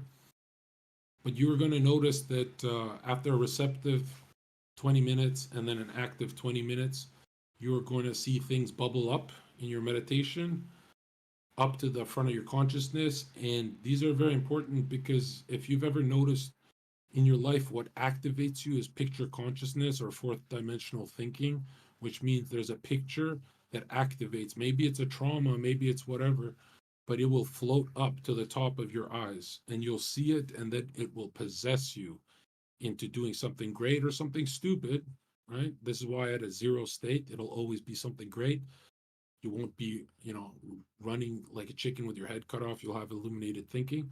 And the more of that pressure, blood, all of that good stuff going right in between the center of your eyes through focus, the more you get this down, the better you'll be at shortening the time of you doing this. Then you can even do it when you're out in public. But I really think it's a morning practice for beginners. And with illuminated thinking, then you want to take moral steps forward. I showed Det Hexer and Eden, my brother, and I've been doing this for years, but I really showed them what I could do in the last year, where I said, guys, I will triple my paycheck on Twitch and all that stuff without working. And I'll just do this with prayer. And, you know, Eden and Hex, they laugh at me. But after this whole time, they're kind of shocked that, oh, wow, look at this guy's he's getting a lot done. He's still, you know, up to date with his reading and all that stuff. And I think I'm working 2% of what a normal Zerka would work for that kind of money, and it's triple the kind of money that we're talking. And I'm not saying that's going to happen to you. I'm just saying that when you take moral steps forward, a lot of blessings are going to come your way. Um, and again, this isn't like get rich talk. I'm just saying once you've done it for a long time, illuminated clear thinking, it comes with like some seriously logical style deductions in your head of what you should be doing throughout your day to maximize your time. You become a lot more logical, a lot more correct, and you'll start seeing the world as, oh, that day I didn't have my brain turned on, and that day I did have it turned off, or whatever, or I had it turned on, that day I didn't have it turned on, and you're going to see a huge difference. And then some days you'll have illuminated thinking and you'll still have a horrible day.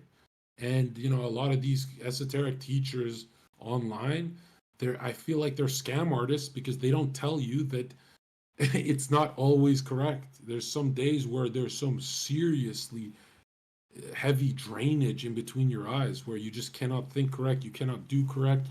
And I really, for my whole life, I really have always maintained that you pop an amnesia pill and just do it again the next day, because some days are going to be too heavy for you to be a winner, right? Um, Really, once you get good at this, it'll be hours in your day. But a spiritual practice, even when done wrong, is tremendously beneficial. There's a lot of spiritual practices that, when Jung talks about people who stick to them, that even if they're not doing anything, because they're understanding self better, they are really locking into their day. And when I say lock into their day, we're really looking for intuitive thinking. Um, if you ever find yourself thinking about things without seeing yourself in the thought, for example, like, I'm really explaining this bad. If you ever find yourself thinking without observing your thinking, you're probably going to make some mistakes that day. So let's say, I don't want you to get too schizophrenic with this, but after your spiritual practice, when you're out in the world, you should definitely be observing your conversation with your friend, and that voice in your head should be saying, why is me and my friend talking about this? Let's say it should almost feel like a third party, and that way you'll actually tune in and listen to what they say, and you'll get more sensitive to what their needs are. Because if you have friends and family around you, they always need something. And it's not like they're the bad guys, it's that you're there for them for that reason. That is moral spiritual architecture that you're building. A lot of the Protestant Christians say that, they'll repeat one verse in the Bible and they don't do anything to fix their character in the world. And, or like, let's say me, I could easily become a worse person by starting to stream again, right? But I don't think that's beneficial to my soul architecture, even though I'll come back eventually. But you should see everything as soul architecture, especially when you're around friends and family. And you're going to notice that the $1 billion button that you're pressing in between your eyes is you being happy with what you have as more is coming. That is a much better state to be in than being a millionaire. And I've asked so many of my students one on one, I've said, bro, look me in the eye and tell me, would you rather have $10 million right now or mastery and control of yourself? 100%. And I've never had any human on earth, even my greedy friends I've asked, I've never had a human not choose themselves over the money. And they're not saying that they'll make more money. They're not saying, oh, if I choose myself, I'll make more than 10 mil. They're saying that philosophy of freedom is the only thing I want. I want freedom from these thoughts that I think are mine, which really a lot of them are not. And yeah, it's mind blowing that, I got to regurgitate everything I talked about here on all these podcasts I go to, because that's really my path in life. I've known this for a long time, even though I've been running from it for a long time. And it's a beautiful path. I'm not like saying it, I'm not being a downer when I talk about this, but it's a beautiful path because in today's day and age, it equals to like millions and millions of dollars for me. So that's the beautiful part, is that, some people's paths don't really equal, it's not really interlinked with the internet, right? But I got lucky because that's important to me. There's something about my family not worrying about me because I'm the youngest that gets in trouble, and I'm always like pretty much at low HP dying of something. And and it's always because of getting something I want. I don't think I've ever gotten something I want and not destroyed my life. I don't think I've ever gotten something I want and I didn't go after something that will kill me, you know? And so I had some serious, serious setbacks psychically. And it's weird because for years and years and years, I knew what to do. Like, I know what a good morning looks like to me, right? A good morning routine, like that black guy on Twitter. I know what that looks like for me. It's just sometimes I feel like I don't deserve it and I want to just be a regular, non thinking human. And I have those days too. You know, I've had many days where I skip ritual, even though it'll be like a couple days a year that I skip. But I'll usually skip to go hang out with my nephew early or whatever. And yeah, I just treat that as like a moral step forward. But am I those guys who think my spiritual practice is the most important thing in my life? Yeah, I really do. You know, I read a lot of Jung, and I love that quote where he said, "Try 10 years with a spiritual practice versus 10 years without, and then ask yourself which version of you did better." And you know, for the last year and a half, I had a lot of people close to me say, "Well, where are you going to get your money from if you go from working, 12 hours a day to zero, maybe 2 hours a fucking month because you're just reading books?" And I told everyone close to me, including Hex, I said, my money will come from the same place it always came. And they all look at me weird. They're like, "What the fuck does that mean? Like, that's some hocus pocus mystical shit." But here we are, you know, doing it big, making big bucks. And I mean, you can get some of the greatest surgeons on earth, they don't get paid like me, right? And they work, what, 20 hours a day. Now, am I giving all that to my spiritual practice? Actually, yeah, because there's a spirit of, there's money economy, right, in the world, and then there's spiritual economy, right? What you do with your money. And I'm not saying I'm doing great things with it, or I'm not saying I'm a good person.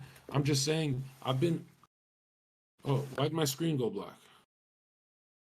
Yeah, I'm saying I've been through ups and downs my whole life, and I always wondered how I had just enough money to get the thing I want. Even when I was broke, even when I was middle, even whatever. And if you look in your life, you'll look me in the eye and say, "Zerka, what you said is so real. I've always had enough money for what I was trying to do because what I was trying to do wasn't that big." But when I started thinking of bigger things, more money came to me and I started doing bigger things. And yeah, your external matches your internal. If you feel like, you know, you're not worth much, you're not going to really magnetize people to your classroom. Let's say if you're doing it like me.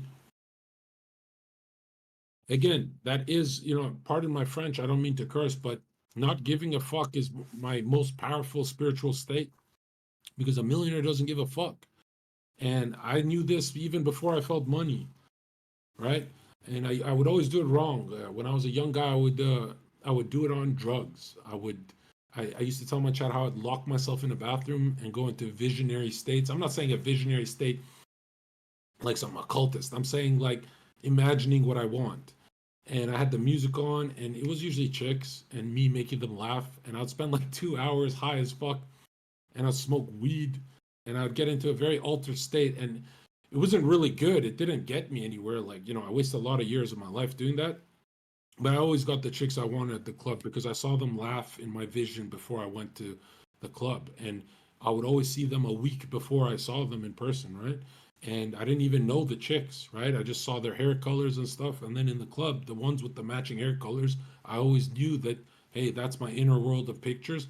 I'm not saying she's fake in the world. I'm just saying that I prime myself for this part of the sequence in my timeline. I'm not those guys who say that the whole world is fake and you're the only one that's real. I would never tell you something that's schizophrenic, but you got to really ask yourself, how come nobody can stand where Dead Hexer stands? How come nobody can stand where Hunter stands? How come nobody can stand where Alex stands? How come nobody can stand where Sean stands? How come no human on earth can sit where you're sitting right now? That's because you're taking the spot and you are the earth, dude. You are literally connected to it. Does that make sense? So, not to bring an alchemist perspective, but there's a reason why in spirit world, 1,000 people can stand in one spot, right?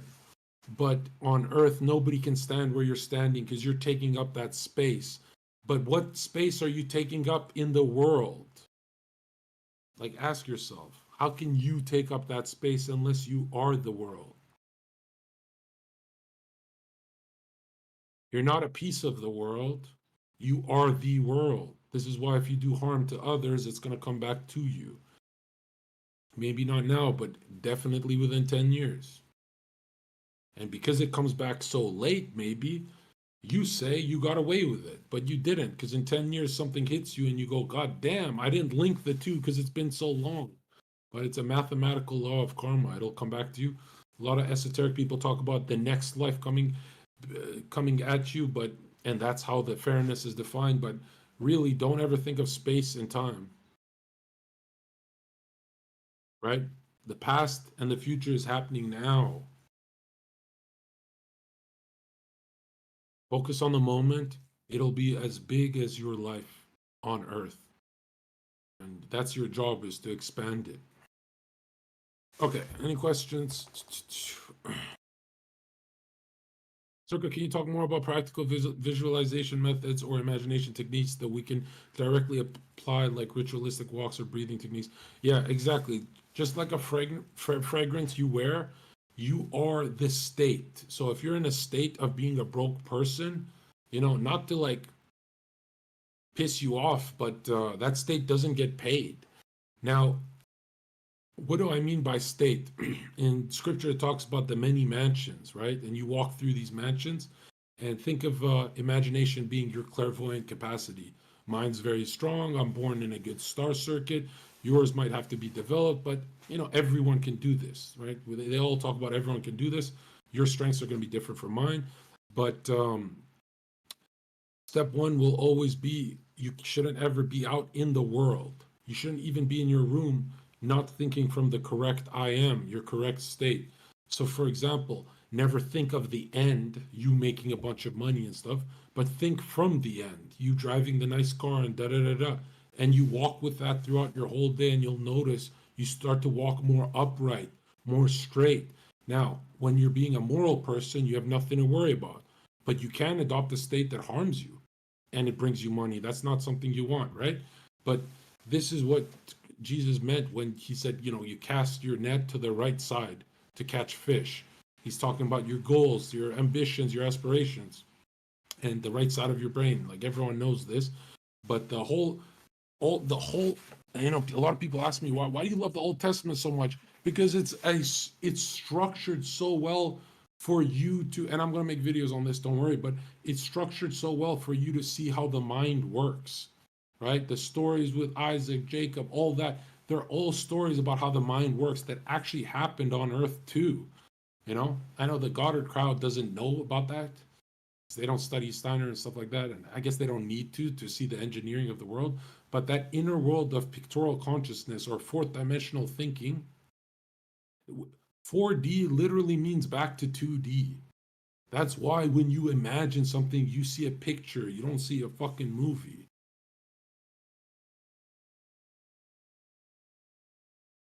Yeah. Yeah.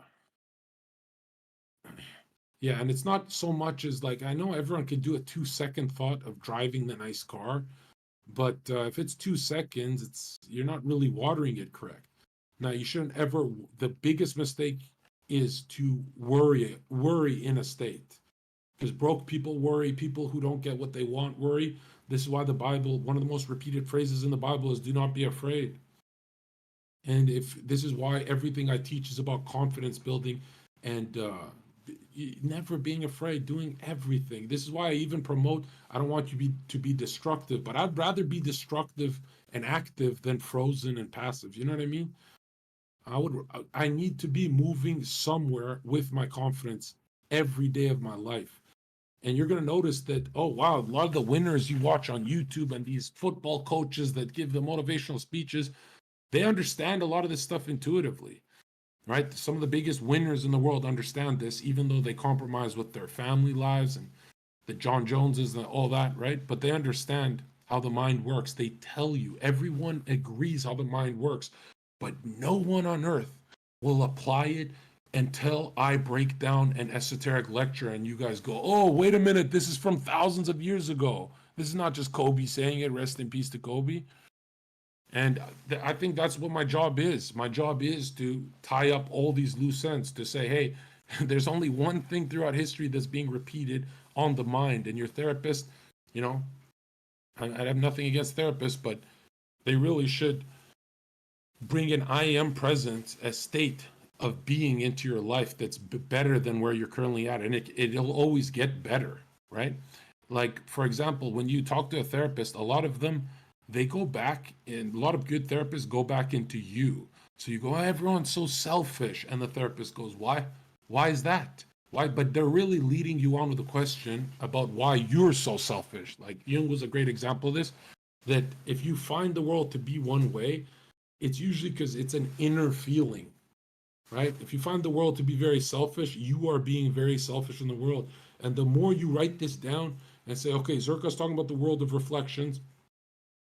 Yes, he's right? He's correct.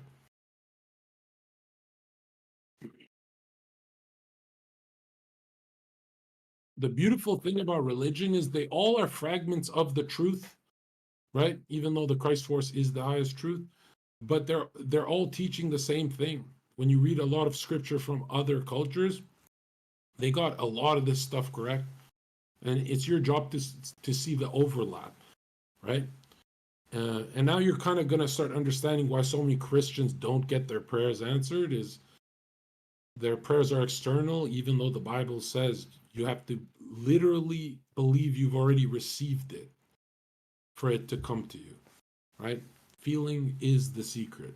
Now, this is what a lot of ceremonial magic becomes.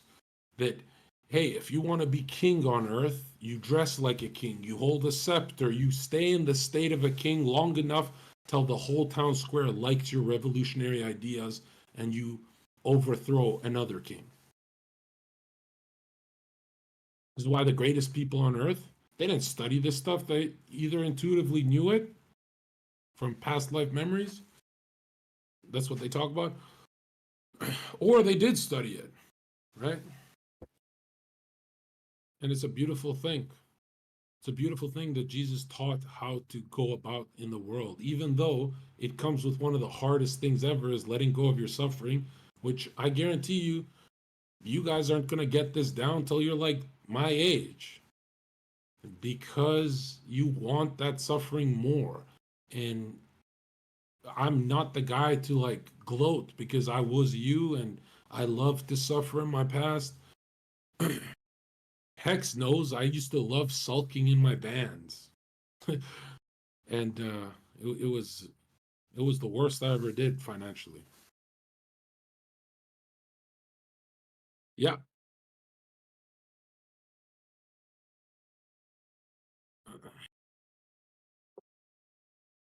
Yeah, I'm gonna get a more organized lecture for all this kind of stuff done because I really just want to repeat this until I die.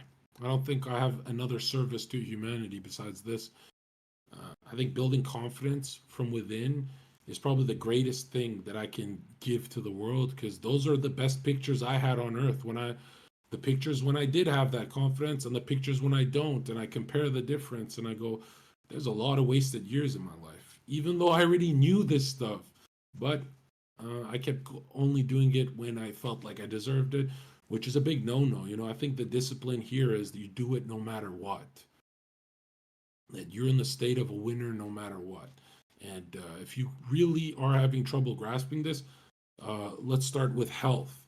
Did you know most people who are unhealthy have actually had millions and millions of dream states of themselves feeling bad? Like if you ever get the sniffles and stuff, you should say, I am healthy. Walk around as if you are healthy and get everything you need to get done. and you're going to see how fast the sniffles go away. Same thing with inspiring change in someone's heart. If your mom gets sick and catches a cold, you can imagine, just like the Bible teaches, you can imagine your mom healthy, and it inspires a change in her. It might take you a few days, it might take you whatever, but you owe your family members that 10 minutes. And no, I don't think you should imagine healing her. You should imagine her being healed and laughing with you. And the first time that this works for you will be a shocker because it comes quick. And then you're going to want to tell people, and then it stops working for you. So, this, again, in the Bible, it says, this is a secret between you and God, right? And God is within. So that means it's by your hands, dude, right? He's going to do everything, but through you. Another thing that's going to happen is you're going to live a more colorful life. This is why scripture talks about being like a child to receive the kingdom, right? And we're really receiving the kingdom here. So we cultivate love on earth to bring it into Jerusalem, period. However long that takes, don't worry about it. Anyone who focuses on time doesn't understand that everything has its own appointed hour, and all seeds blossom at different rates. And really, it's what you water the most, right? Now, Sergey, are you saying that I do this for 20 minutes after my 20 minutes of receptiveness? And no, it's for the rest of the day, you have to walk around with illuminated thinking. So be careful who you lie to and all that kind of stuff that destroys your path, right? Again, if you ever find self anger in yourself, you're lying a lot to yourself and others, right? So, but being a good person doesn't actually benefit. Like, what about mafia? And don't focus on that at all. You don't know what they go through. Everyone has their own things that their own hurdles they jump through, right?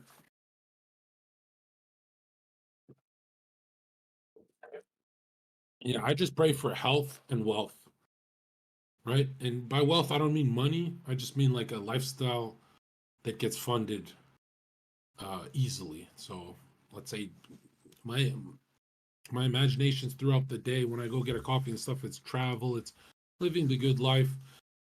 It's not partying, it's, imparting more of this wisdom into the world. Yeah. And another thing you're going to notice, this is probably the most frustrating thing about our minds, which I should say the mind, the imagination. It's not your imagination, but, we're all bathing in it. But one of the trickier things is you're going to notice I don't know what to pray for. You're going to think you want something, but the feeling won't be there. And you really have to wait for arousal, right? That's when it gets going in your mind.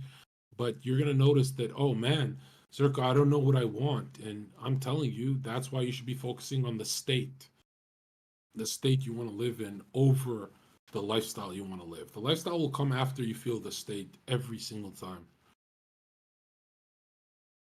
This is why I like confidence maxing, right? The state of confidence maxing so that you get the right ideas. And it's got to be done in the world. It can't just be done in your room, although it starts off in that closet, right? And scripture does say the word closet, right? Close that door. And yeah, I don't think you should ever do a prayer in your life where you don't imagine your family and friends healthy, wealthy, and living their best life. And every idea should become an ideal. Everything should be the world of it. Think of Plato, right? Everything should be transformed by the alchemist, everything you see. And you're going to get tested because things are going to piss you off. And again, if you feel like it's suppressing energy, then it won't work. It's got to feel natural, and it will feel natural once you adopt the state you're in. I don't care if you're showering, tying your shoe, you must repeat to yourself, I give up my suffering. Meaning, I don't care what happens today. I will not be frustrated for no reason, which is how you guys have spent 25 years on earth probably. And you shouldn't be angry at that for even a minute. You should never dwell on the past because that blocks everything. Because check this out, there's 8 billion people on earth who are living wrong. So yeah. Yeah, it'll feel like an everlasting spring of energy once you're doing this stuff right. And you're going to be kind of shocked that you're going to want new clothes. Some people even get into suits and ties, right? They're just ritualistically successful, and then everything starts working out a lot better for them. And you're going to see how people want to shake your hand when the state changes. And the state changes every hour into very weird places. Like, you got to remember, your name is Legion. It's actually demonic, dude. You are 1,000 different yous who are battling for 1,000 different desires, but you should go after your I am presence, your Christ force. You should go to that center column. That is the real you.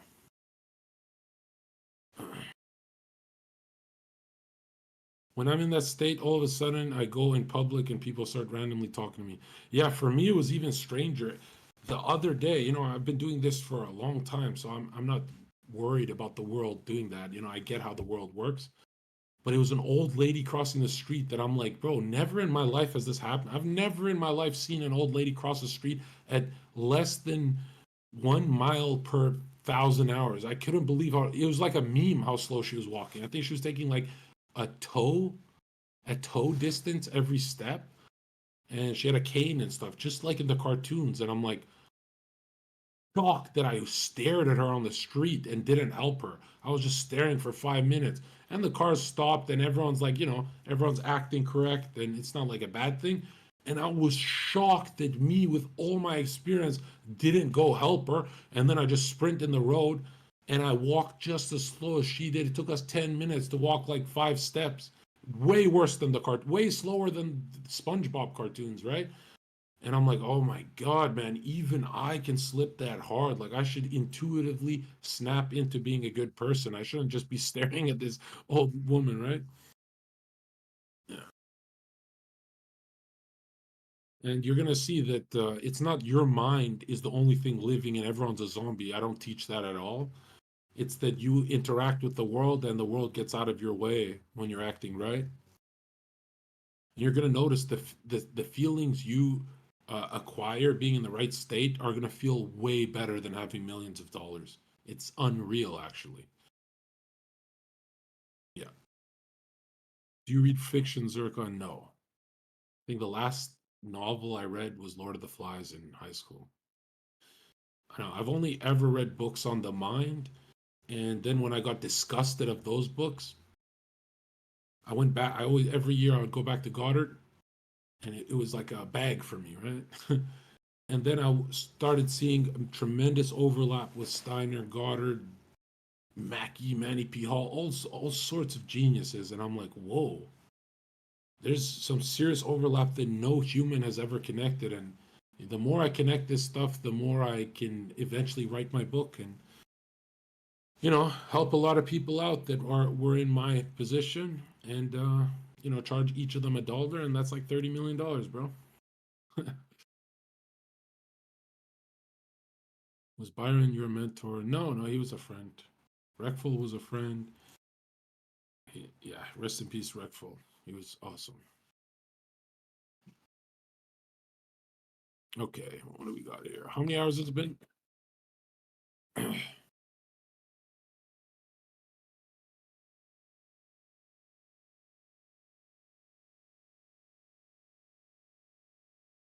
I don't know the meaning of your dreams. The more you do receptive meditation, 20 minutes a day, without the timer, eventually you have to do it without a timer so you don't think of the timer as you're being receptive. That could really corrupt it.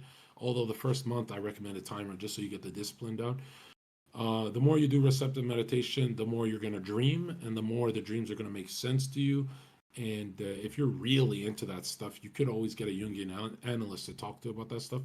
But I really, really want you guys to focus on pretty much dreaming being awake so that you have more control of your dreams. And you shouldn't look too far into some dreams. Like, for example, you could, Steiner talks about you could be being affected by a meal you're digesting, the lower part of your will function, or your 3-part soul. It could be your stomach soul, right? So yeah. And again, all meditation has to be done on an empty stomach in a fasted state. It's going to be a lot better for you. And you're going to see a lot of you guys are going to be shocked at how therapeutic it is. Like, you guys are going to be like, Zerka, I didn't get the stuff that you talk about, but I'm living my best life because kind of have control over my anxiety now completely throughout my day. And I'm like, really? So at the bare minimum, meditation gets you there. Why are you not adding prayer to this? And they're like, okay, I get it.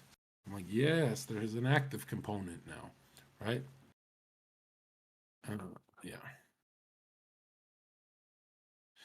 Bro, if you sold PDF files, just snippets of your teachings, you would have millions. Yeah, I'm not really a business guy for that kind of stuff. I don't understand the online stuff. If you know a business model that works for this kind of stuff that rapidly expands my pockets, help me out because I don't have time to study about business. I don't really care about money like that. I just get what I get. But yeah, if some of you guys can help me without because again, I'm not really a tech guy. I only understand this kind of business model because Dead Hexer knows about this course model. He looked at the other stuff. But yeah, if you guys know how to increase, really, I kind of need to just increase audience. Let's be real, right? And we're helping people, but more money is always better because the way I see money is it's like TED Talks. When you're killing it, they invite you for a TED Talk, then you can save the whole world. And you should feel like a hero trying to save everyone, right? This is what you're here for. But yeah, you should never rely on me being the business guy because I've never been interested. You guys have seen how many opportunities I really don't give a fuck about. I get offered many things to do and I don't do it because, yeah, I don't really see the point of living if it's not psycho spiritual help for others because that's all I needed when I was young. And I feel like I saved my younger self when I do this.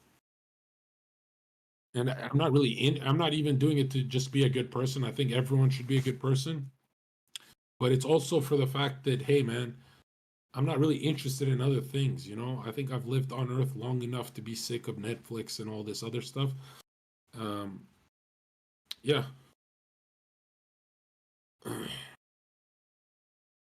I'm just glad a lot of you guys are snapping out of that dogmatic Christianity that doesn't really get you anywhere.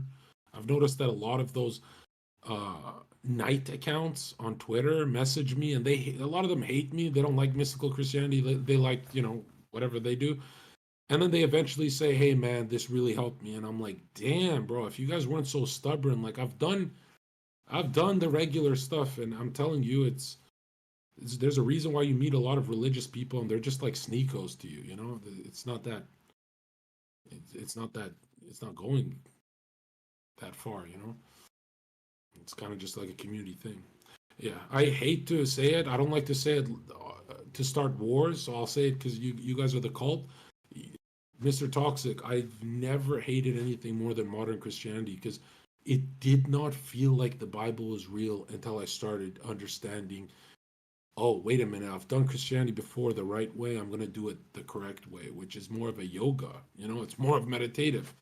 It's way more personal and intimate. And yeah,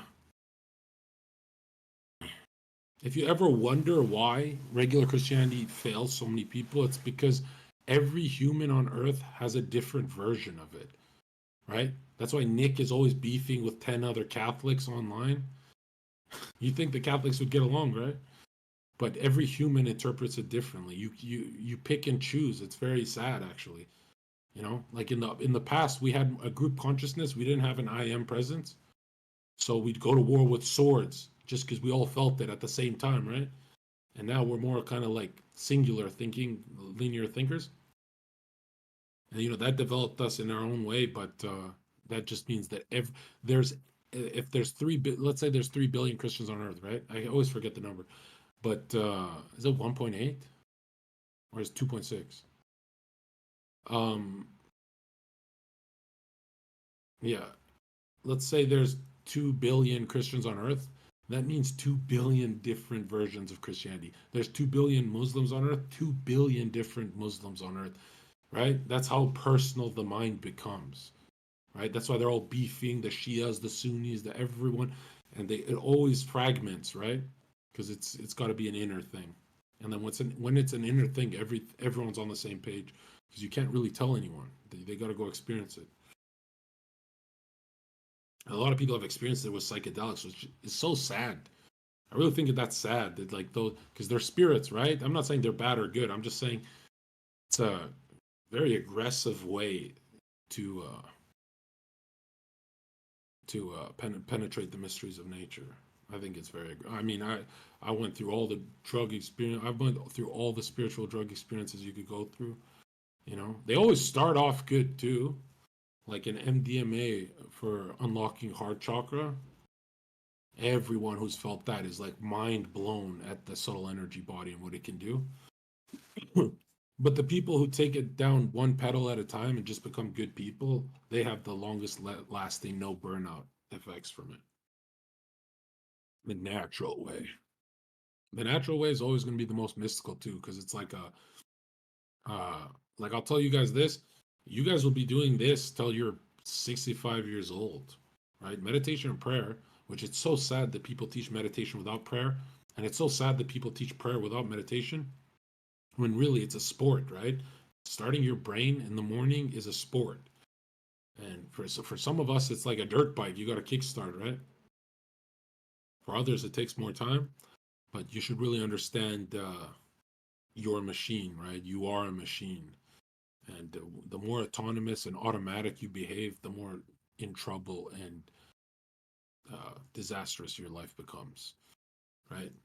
I kind of want to introduce you guys to rich kids who their parents have like $20 million. They're some of the most anxious kids you'll ever meet in your life. They'll be 20 years old and like terrified of life. And this is what I mean by it's it's you versus you, bro. What do you mean by we are a machine? I mean, like every spiritual channel says, yo, free will exists. And then the other channels say, no, it's all predetermined by God. And nobody realizes that in between every strong debate, the truth is in the middle. And yes, you have free will, but first, to be free at your will is to be moral. So, what is your automatic behaviors like going to the bar, drinking, whatever? It's both, dude. Meaning, as the astrological signs, right? As the stars above you turn, you are influenced by these spiritual beings. Some six good, six bad, right? And when you're influenced, you can get possessed by them. You know, you could, you don't have ideas, ideas have you. You could have a MAGA idea that ruins your whole life, right? It just, the redhead possesses you. So your job as your job in your journey in life is to break free of influence. The more influence you break free from, the more you go towards your true will, which is a moral will. It's just you, your best self, right? And you're going to see that becoming your best self, it doesn't really become about you later in your life. After a year of this stuff, it's going to be more about uh, other people when they come pop up into your life. So it's not about other people until they're like, hey, man, I need you. And then you're like, ooh, I am being tested now. And you're going to fail a lot of those tests. You're not going to notice in the beginning. And then later, you'll get better at it. I mean, I know that 20 to 25-year-old youngins are the biggest pieces of shit on earth. So, but a lot of you guys are kind of like older souls or older thinkers, right? So a lot of you guys, if you're here, you're probably going to be way ahead in your spiritual progress or your psycho spiritual progress. And yeah, the more mastery you have, the more free you'll feel. And then you're going to take a lot of detours again.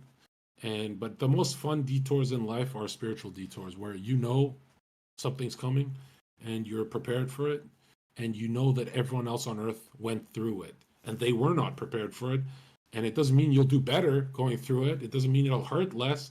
You can't avoid suffering, but it means you're going to have this unshakable foundation, like this stone, this philosophical stone in the middle of your heart that can go through anything and takes on the pain of others.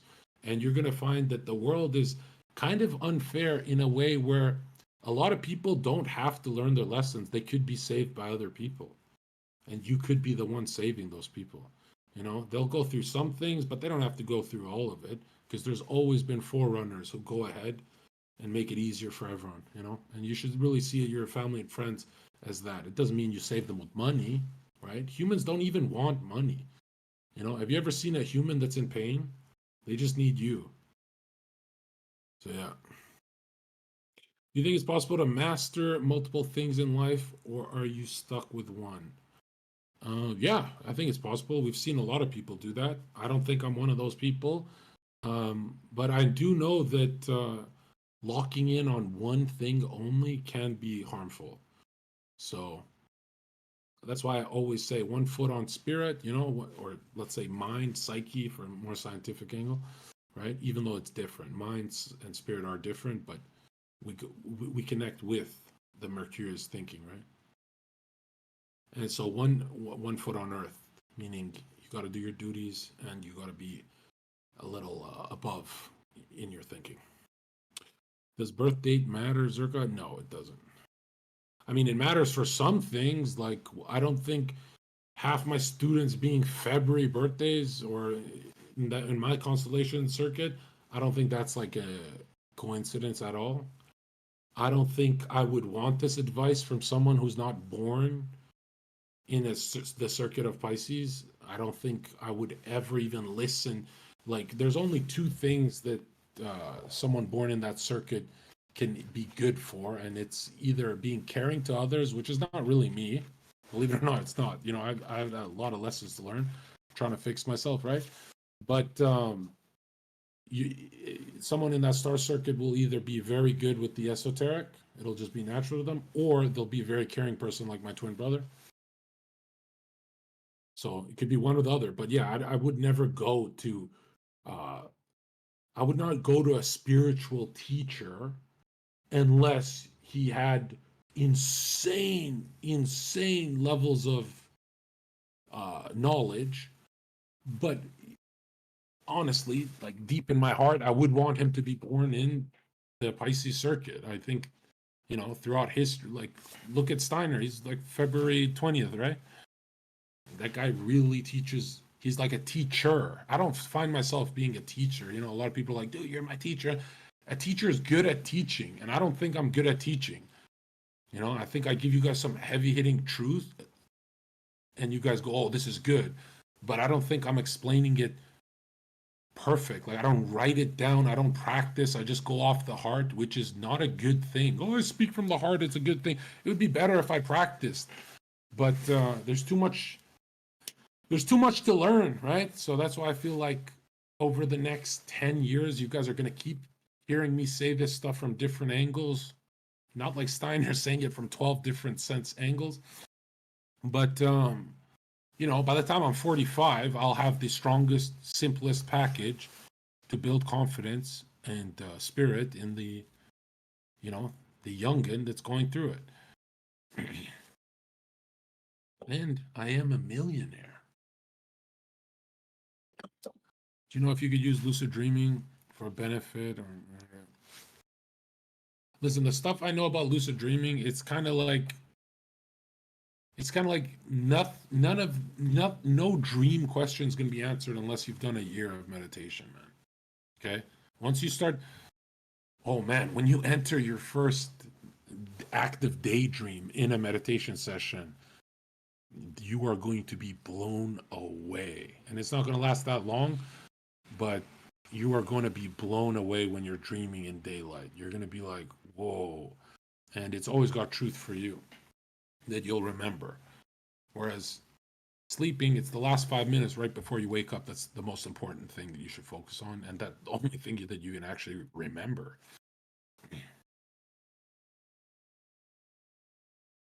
So it's bad to over-identify with an archetype, like a king, for example. Yeah, archetypes, the only thing you should watch out for is when they possess you. Like I always say, the archetype of a Karen.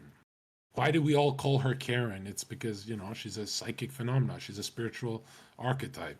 And she possesses women who become bitches, right? At the grocery store. Yeah.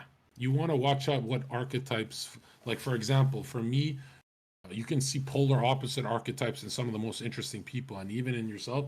For me, I swing between outlaw, youngin, youthful, to extremely old and wise, and all the destruction happens on each end. If I get to the middle, I become a lot more functional human being on Earth. But I always watch out for these kind of archetypes that are penetrating through me. It just means like where you build momentum with your thinking styles, right? And it's really you being possessed by the waters, right? It's not a bad thing. It's not a good thing unless it's destroying your life, right? Zerka, are you ever gonna have? I have tried a form of psychedelics that's. Yeah, listen, I've tried every drug on earth. I've had every kind of spiritual experience I could have, and I'm telling you, I'll never recommend it. Okay, you can do so much more regular. You can do so. It takes way longer, years, but you can do so much more on the regular. And if you're going through a lot, it'll happen a lot quicker. I get that.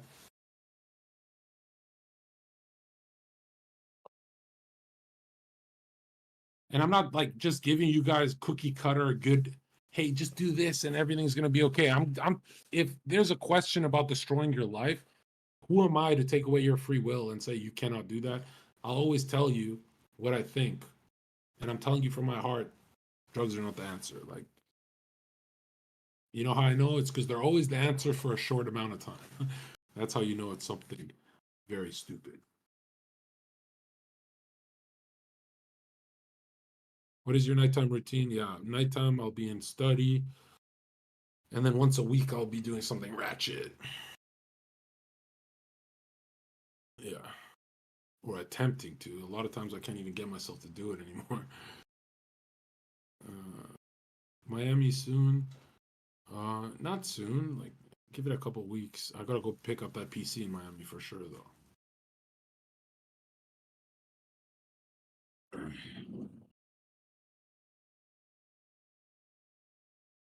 Zerga, I once wondered to myself, who's your mentor, and went to your Twitter and saw that someone who said was your mentor passed away. Thought it was super weird. Yeah. Also, I was like 12 joking about a rapper's death and he overdosed a couple of days. Yeah, that's nothing. Don't worry about that. For a rapper's death. It is interesting how the Vesca was closed up until February 23rd. I thought that was mind blowing for me. I was like, damn, man, I've been kicking it with this guy for so long. And it's unfortunate. Like, you never know when it's your turn to go. But yeah, shout out Dr. Robert Gilbert, you know. And it really does suck when you guys get into this kind of stuff because I mean it's great, but the thing that sucks is everything else is gonna seem like phony to you. Because here we have a polymath that's a military guy uh, for nuclear biochemical engineering and all that. And it's just mind blowing the work he's done in the world compared to the people we follow on Twitter and shit, right? But that's life. Yeah, we can ask any questions you guys want. What's my uptime? I think I kind of killed it today, so I don't have to stay here to drag this on too much. No, only 2 hours. Let's go. Is spirit like metaphysics? Yeah, it is. Um, the way you should see it is you walk through the world of fish. There's spirits that are good and bad fish. They go through you, they possess you, they make you do something you don't want to do. They make you sometimes they give you great gifts, right? Angelos, angels, right? And then there's you. And the more you get to the bottom of you and your I presence, um, the more it'll make sense. Like what is for you and what is not for you. Now, you got to remember that even the dark stuff, sometimes they get you to do something you were afraid to do, and then they kind of harm you. So there's lessons with that stuff too, right? But just be careful of falling in that modern Christian trap where Christians try and convince other Christians that God is at war with the devil. And it's so sad because they're really like reducing God and they're weakening God in their own minds, which is horrible.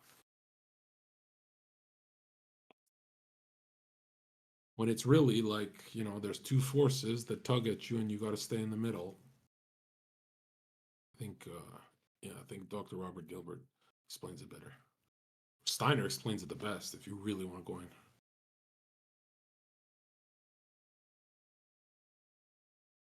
Should I use hot and cold slash direct dismissive on older superior at work? You should use everything that's working, right?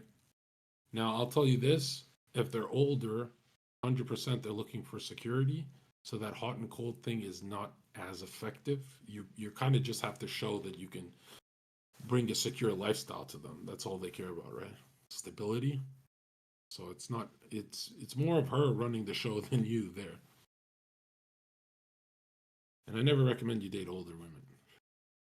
I think that's throughout history. I don't think anyone's ever done that like successfully. There's maybe was it Matthew McConaughey or I'm really against that.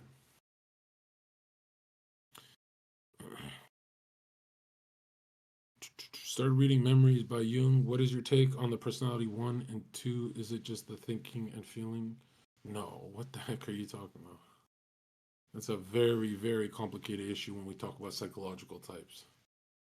Um, and again, remember, Jung said, "Thank God I'm not a Jungian," and I just know this stuff, right? I forgot how that quote went, but he wasn't dogmatic about. He said you should see people as they come. You shouldn't see them as psychological. This is an introverted type, so this is how I should approach them. Like approach them like they have a soul, bro.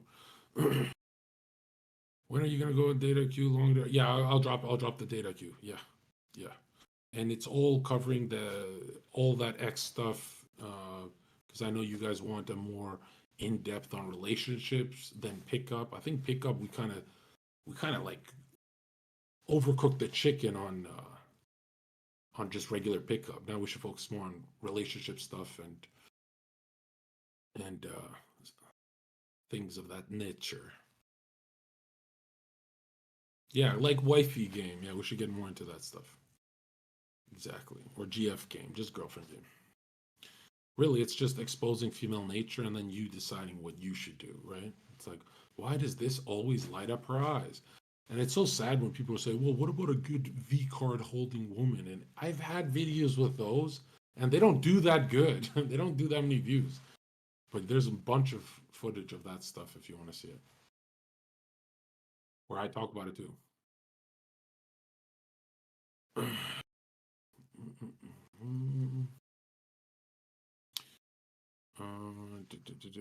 Why don't you go riz up some super clouded girl and boost the shit out of your dating sales? And I mean, I don't really focus on dating that much. I feel like this whole lecture is about the esoteric. I think we know what direction I want to go, right? I think dating is kind of just some extra, well, it's a lot of money, but some extra dollars in the pocket. Do you ever find it harder to do hot and cold over text than in person? I'm not much of a texter. I don't even recommend texting. I feel like it's all about life experience, right?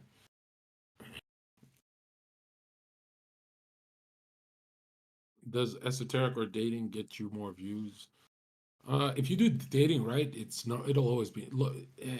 Solving loneliness will always be number one over even spiritual matters, right? Because a lot of spiritual problems get solved when someone gets a girlfriend. Believe it or not, I know it sounds crazy, but you should see how different humans act when they're cultivating a bit of love in their life.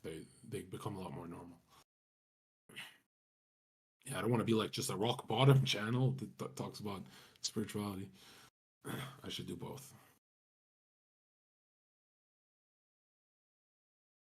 Donovan, I cannot answer why you're attracted to that. I don't know what you went through as a kid.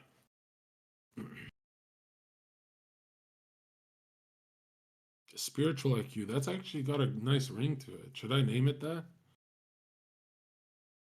Psycho spiritual IQ makes more sense because I don't really talk about spiritual matters as much as I talk about kind of like self help with spirit.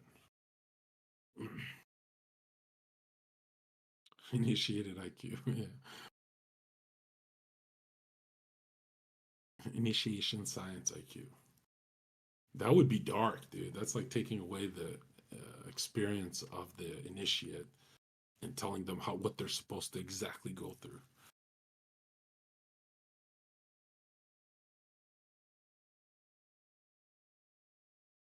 Mm, how do I tell her I don't want to live with her? You drag it on. You don't really tell her. You just keep dragging it on, and they keep following you. Because telling her straight up you don't want to live with her, it's kind of too harsh on the childish mind that is the average person nowadays, right? So again, you're gonna see that pushing things off till later, as crazy as it sounds, is better because it's giving you more time to deal with this psycho bitch. But if you straight up tell her, hey, I don't want to live with you, no matter how good your reasoning is, you hurt her. And you don't want to be this cutthroat with child. It's like telling children you cannot have candy. You're not going to get a good reaction out of that, right? You should always be saying, time, we need time, we need time.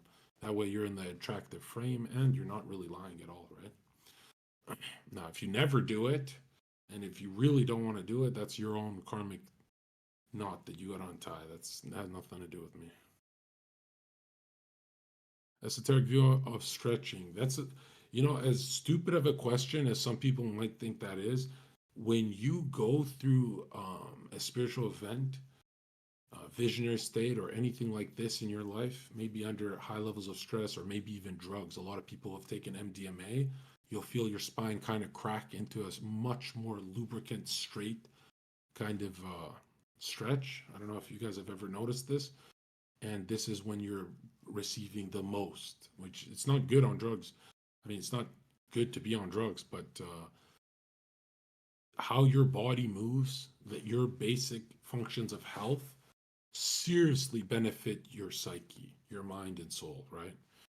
And I definitely think you guys should be very, very athletic and very stretched out, very everything should be lymphatically drained, all of the blood should be circulated correctly, and you should be in constant motion in the world. Well, just adjust the angle, and it's really tough, bro. It's like when you lock in for streaming 12 hours a day, you become a computer. If you smoke a pipe all day, you become a pipe. And you got to be careful with how you're evolving because you get locked up.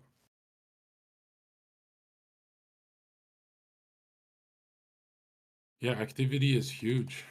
Activity is huge. Most people don't realize that.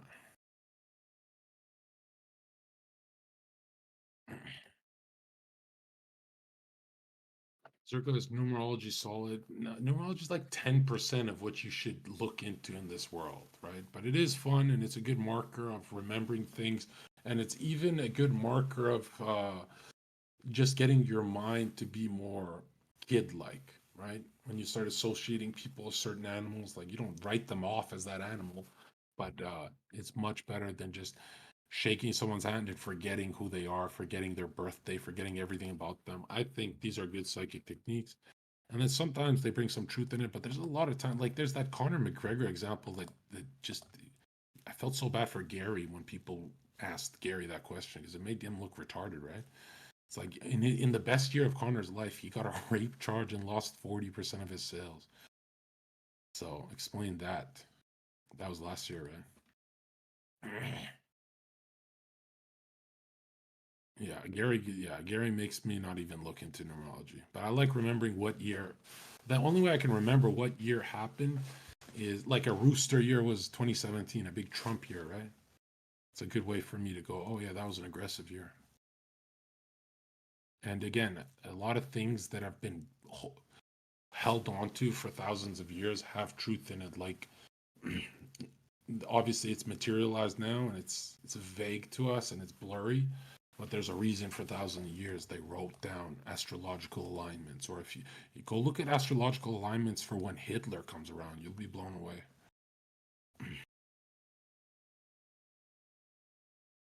Do you like talking esoteric or dating more?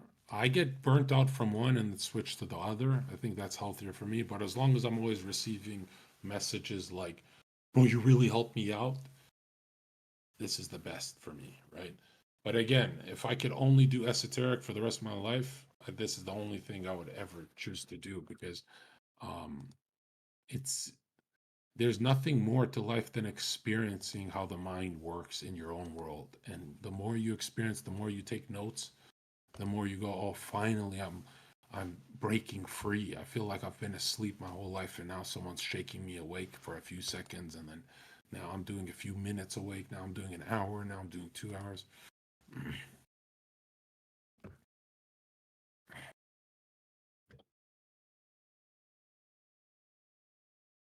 Yeah, Gregory, I don't know if I want to talk about that. I mean, next time, okay? Because that's a whole thing in itself.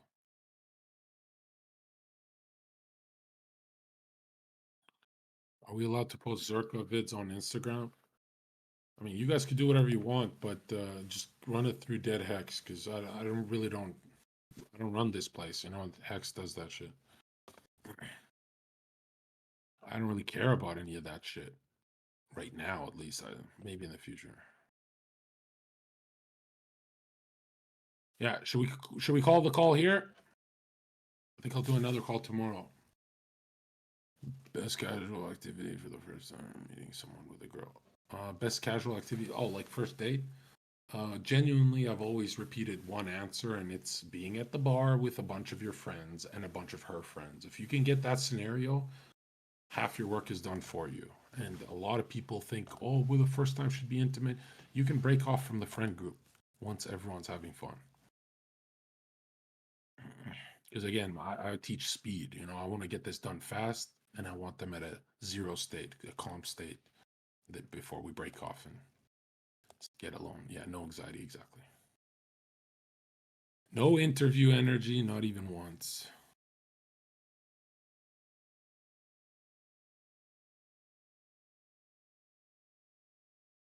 Yeah, I can make a video on that. Yeah, I'll add that.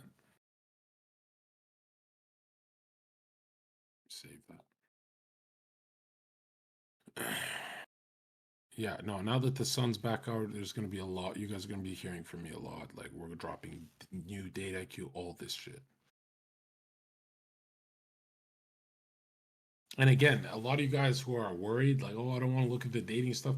I get into the esoteric about dating too, okay? Although you're going to have to sift through a lot of it, right?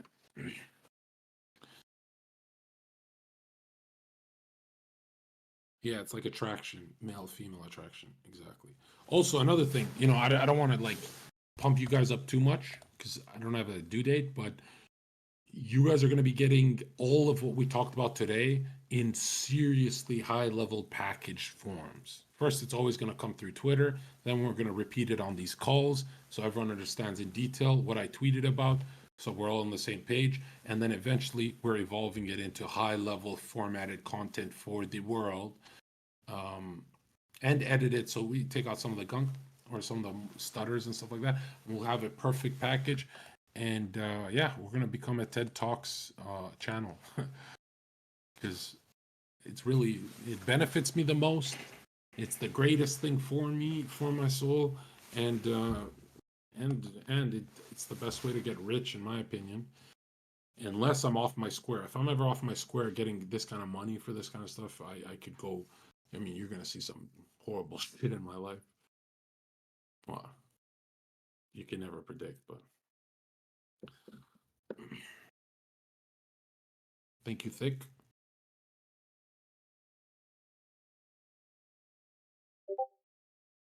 Mm. Oh, the group thing is off the table. I'd recommend a restaurant then. A nice, fun restaurant where a bunch of people are talking, stuff like that. I don't really like too intimate, too quiet for the first one.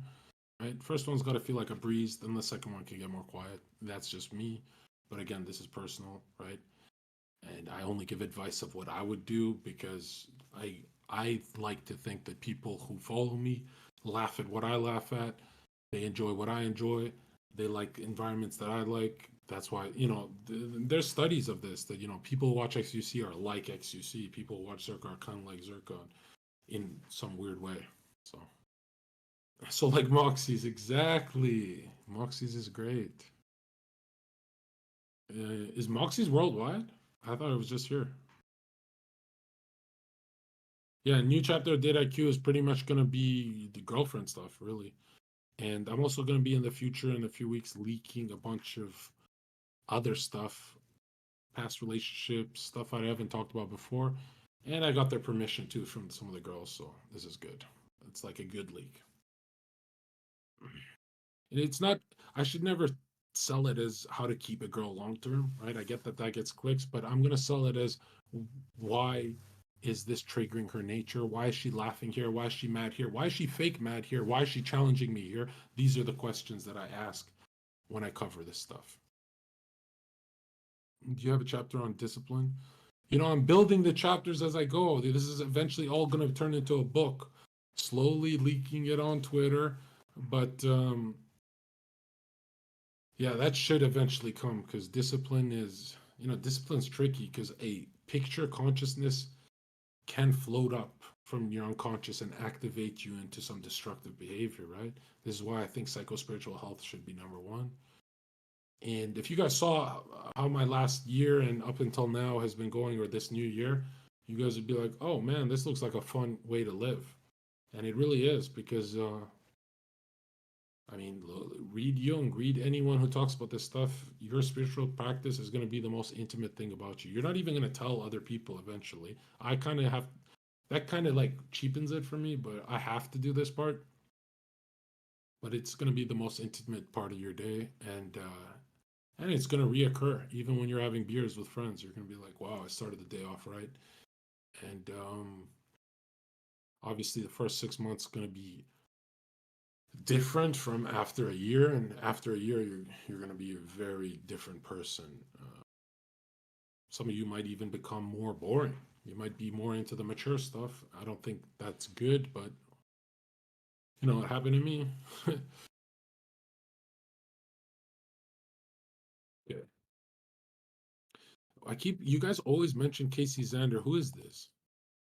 I know I've probably reacted to something you guys have sent, but that name is so familiar in this community. Like, please don't tell me he's a YouTuber who gets bitches but has never been seen on a live stream being attractive to them, like where they're melting for. I swear to God, I researched this, and bro, not to toot my own horn, but I feel like I'm the only YouTuber in history who did a bunch of live streams exposing female nature to its extremes. And there people would be like, well, that's an OF chick. Then why is she not acting like that with Mike?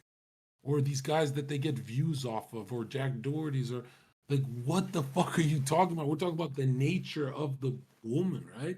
And is it that different from like what level of a hoe she is? But yeah, it's mind blowing how you guys will always refer to people who have great information but no in field work. Or sometimes you guys try to force me to watch in field. I feel like Sneeko has more live.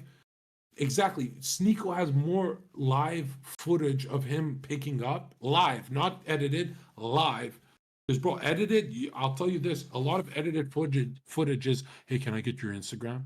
And then they say that they got the number, and it's very. I'm telling you, I get that that's a good business plan, but I feel like that's evil. That's like a lie. Sneeko, besides me, has some of the most footage I've seen of actual pickup. And that's sad because he doesn't even do this kind of content. So that's insane. Like that's why I hate these names you guys bring up because I'm like, hate's a strong word, but show me the live. Just I don't give a shit what she does for a living. I don't care what level of a hoe she is. I just need to see her in this giggly kind of her true nature, her favorite nature she has, her real nature. I just need to see that for 2 minutes, right? And yeah, I feel like this kid named Clicks on Twitch has more footage than these YouTubers you guys mentioned. Clicks has more footage with chicks kind of crushing on him. And this is like some Fortnite kid who's like 19, right? So I really don't like the dating community. And I know I'm supposed to study this stuff, so we package it better and we take these guys' viewers, right? We dominate because these guys, I guarantee you, are giving good advice with no experience. Therefore, they're not revealing nature. They're just giving, bro. It's like, here's how you kill a dragon: cut its heart out. How the fuck do you get close to the dragon to do that? Well, I don't know. I've never done it, bro. But I know the weak part is its heart. You gotta just maybe dodge flames. You gotta dodge the wings, the claws. That what? Are you kidding me? No, that's like going to a spiritual guru who has so many of these gurus have so much knowledge and no experience, right? Like there's gurus who say they see um spiritual activities with their eyes, and they're total liars, by the way, because spiritual activities come to you as moral imagination, moral inspiration, moral intuition. right? Like if you ever want to see these angelic type or gods as they say, or an angel, you'll see something beautiful, like maybe a Greek statue. And then when you feel the sense of beauty, you're feeling the spirit. And people are like, whoa, Zerka, that's too hard for me to absorb. And it's like, my dude, I feel like only homeless crackhead drug addicts understand what I'm saying with that. Okay. Uh, yeah, no, I don't like any of these dating names because it's always like I feel like it feels like Jordan Belfort, you know, like they have a script that's perfect for making money and no experience. Like Jordan when he had no experience. He was kind of just scamming people, right? Or I don't Jordan scammed people after he was good. I think it's the other way. Yeah. Casey talks about female nature psychology very well, just not in field. Yeah. Okay. Yeah. I recommend those kind of videos to you guys if it's good. If you guys like it and stuff like that. It's just a lot of times I'm worried that like how do we know when they're being objective or when they've just been like burned by a chick, you know? So, but if it's good advice, yeah, I know that there's YouTube channels that give good advice. I've seen them before with you guys. I don't remember the names. Um, but again, in my opinion, it feels very salesy. I don't know. I feel like if you can't point to an example and talk about it with your chat, how the fuck do we know what you're talking about? You know, maybe if it was a React channel, that would make more sense. If I saw a YouTuber reacting to pickup, I think that's good because he can point out things. But if he's just talking in front of a whiteboard, I'm like, bro, well, I have a million different examples in my head right now. Like, which one are you talking about? Yeah. Temple bitches are all sluts, fine sluts, yeah. Even in ancient times, they were used as, anyways. Okay, let's focus. All right, should we wrap it up here?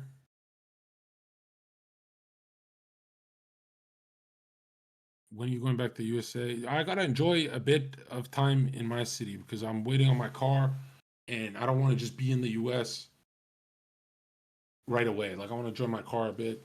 We got a 6.2 liter V8, and we should do some videos in that, right? We should some esoteric videos in the new office, and yeah, yeah. Pablo got the new Corvette convertible. You know, you press the button, you hold the button, the roof goes, and honestly, as much as I do love, you know, I understand everything Eden says. I was getting the McLaren for $210,000, but then there's no luxury tax on that. And Eden was so mad because he's just like, "What the fuck? You're gonna be in the U.S. You're not even gonna drive it." And so, you know, we're talking. He's like, "Really? What are you gonna do?" And I'm like, "Bro, just give me a fucking V8 and I'll be happy." But my first pick was McLaren, and he said, "That's just too much money. It depreciates like a motherfucker. It's old." I'm like, "No, it's not. There's a base version. I forget the fucking name, but there's the McLaren that's 2023 for 210,000, right?" And Eden's like, "What the fuck are you talking about? There's no McLaren for 2023, but it is the like watered down version. I forget." And I need something to film these videos in, right? I'm just tired of I'm tired of this car. I need a new something new, right? And so Eden's like, look, the American prices are going up. You'll be super happy with 6.2 liter V8. That's all you want is to uh, have power at the foot and all that. And so yeah, Eden convinced me, but bro, I thought the McLaren was better. And check this out. So I shook Eden's hand. I'm like, we'll get the. I know I'm too big for it, but even the fucking Corvette feels tiny, man. I shook his hand. I'm like, I'll get the Corvette, then I'll trade it in, and I'll pay a little more for McLaren. And the beautiful thing is that Corvette doesn't really depreciate that hard because Canada's in a trade war, right? And it's American whip, and so it is the best, smartest purchase. Like I'm gonna be keeping it forever.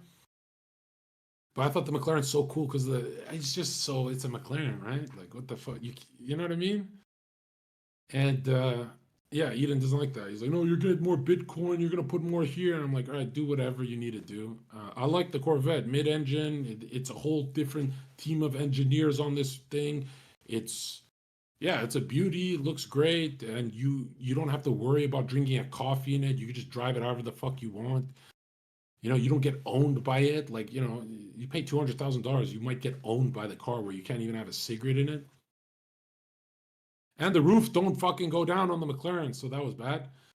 But yeah, no, my first pick last year was a Ferrari, like an older Ferrari, right? Like maybe get a 10-year-old Ferrari. And bro, my brother and Dead Hex were like, "Are you fucking retarded?" And I'm like, "Bro, it's a first of all, we get to write off the depreciation, and it's for business." And but yeah, cars are always stupid, right? If you think about it, like, and for the rest of my life, I'll always be driving race cars anyway, right? We're gonna be making shit tons of dollars. Yeah, yeah, 2025 Corvette, and we should be happy with that. We shouldn't destroy that car. We should drive it and make YouTube videos with that. We should make esoteric videos, and then I have to just give that vet to Eden and stay in the U.S., which is kind of sad. But we could just rent in the U.S. whatever we want. Yeah, it was actually gonna be the AMG two-door Mercedes is what we were looking at, but this luxury tax because we want 5-year warranty with our shit, right? This luxury tax in Canada. Has anyone heard of this luxury tax? It's rape. It's literally rape. And so, yeah, so every car I wanted, I couldn't get. And obviously, I love the Corvette, but I like foreigns better, you know? And let's be real, it's like worth every dollar. But a McLaren is not actually worth every dollar because this is like a base model McLaren. Like it goes as fast as some fucking high level Porsche, right? I don't know how the Porsches work, you know. I was also looking at the Porsche Boxster. It's just too small and gay, and but brand new with warranty. I think it was like 120. I don't know what it was. Could not fit in it. Didn't like it. Um, and it's a Boxster. It's not like a 911, right? Uh, and then all the nice, like my dream car is a Rolls Royce, right? But this shit is not, nobody can afford this shit. And yeah, so Eden's like, you have to get an everyday car, you know, and a McLaren's not really an everyday car. Plus, I don't really care about paying the maintenance on a McLaren. I could just pour out some more courses that are good and make a shit ton more money, right? That's I could always do that. But I don't want to go to the shop maintaining a McLaren. So I talked to the Chevy guys and they're like, look, you're not going to be going to the shop for maintenance. You're not going to be worried about you're going to drive the fuck out of this V8. I'm like, fucking let's do it, bro. Let's do it. And so they didn't have the color I wanted, so I ordered it from Mississauga for another like $3,000 for a closed shipping. And these fucking faggots, uh, they they're so rude, bro. They just didn't do anything for me. All I wanted is the hard top with it's got black accents and competition yellow, but the the top is black, yeah. And so I wanted that, and you can't find that in North America. I searched every YouTube video for Corvette car meets. You can only find competition yellow with yellow hard top, and so this is like the only spec in the. You know, I mean, I didn't get tricked by the dealership. I literally just became this guy who needs this certain look in the car. It's just so shiny, right? Super nice. You guys are gonna love it.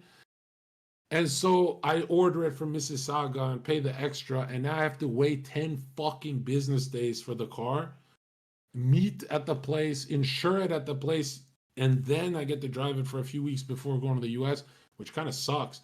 And I'm a nice guy. I'm going to let my brothers have it for a couple days a week, so I'm not even going to have it that much. And my dad loves cars, and my dad wanted the McLaren. He's like, yo, you have the money, just get the McLaren. Um, but then he started having these freak out panic sessions of the McLaren's gonna kill you, and he just turned the whole thing around overnight. And then he hated the Corvette because as much as he loves the new design of the Corvette, you know, they changed everything up. You're really getting something different, and you're really getting like a serious race car, right? This is no joke. But my dad's like, these are death machines. These are death machines. I'm like, bro, I don't even need a car. Okay. So if it's not a two door, there's no point to this. And to be honest with you, bro, I drive my Range Rover 3 hours a day just because I like to drive. Sometimes I'll do audiobook or whatever. So if I enjoy a fucking Range Rover that much, obviously, I've been in all sorts of two doors before, but never like owned one because I don't know. I got out of car. Has anyone ever like loved cars and then went away from cars for like 5 years because they just don't make sense financially? Has anyone loved something but you disappeared from it and you stopped keeping up with all the new cars because it's such a satanic hole? Like it's never enough. If you get a V8, you also want something else. You want actually, I want a rotary now. I want an RX-7 with a wheel slide kit. It's never enough. I feel like the only people happy in the car world are the tuner guys. They'll get some 90s car and fucking deck it out with $40,000 on top of that. I feel like those guys are the happiest in the car world. But the guys who are getting multiple different cars in the garage, I feel like they're playing with the devil almost. So I went away from cars because I'm like, man, this shit's doesn't even make sense financially. Like, bro, I want to be in a 15-bedroom mansion in the future. I want to be smart about this, right? It's not like I'm Tate with a what does Tate have a cam modeling business? This is real money, right? This is like some serious. It's like $70,000 a bitch a month, right? Each bitch was like 70,000 for these camos. Oh, I can make so much in there. But anyways, that's fucked up though. But that's gay as fuck actually. But anyways, you look at cars and you realize, holy shit, they never make sense, right? If you want to be smart in life, they never make sense. And then you realize, oh shit, you're a business. So you could just write it. It it makes sense for me. I could have 5 cars and it's for business, right? So I get to write off the depreciation, all the gas is free, everything, maintenance, all that is covered. So for me, it makes sense. I could easily get into cars, or I can even make YouTube videos with them.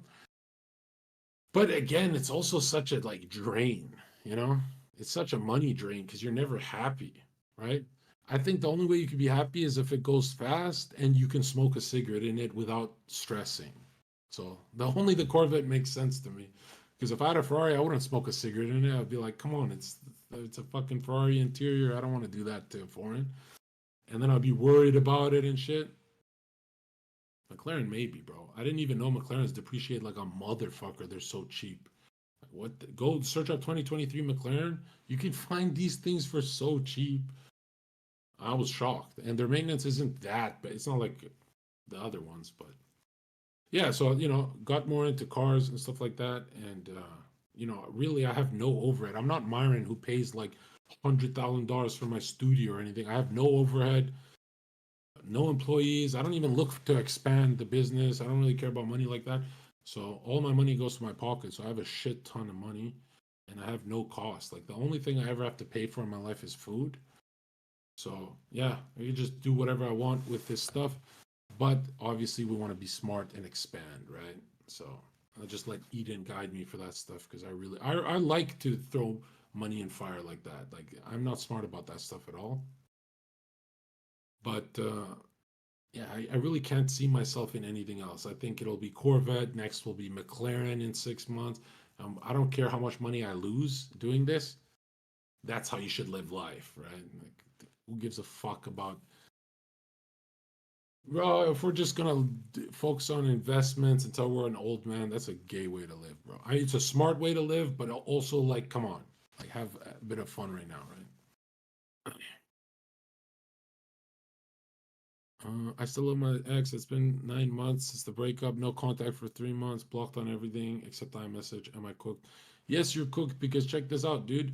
If you're blocked on everything, it means you're being needy. The more you're being needy, especially in the esoteric world, if you're needy, you never get her back, right? The minute you separate psychically from her is the minute you're attractive to her and all women again. And probably when you start making shit ton of money too. So the hardest thing you do, it will be the best thing you do. Move the fuck on. And they always come back anyway, so fuck. Zerko, what's the difference between American women and foreign women like South America? The difference is American women are freedom based and South American women are security based, which is probably better for you, right? You want to save them. Freedom based means they always need something other than you. Well, a lot of them at least.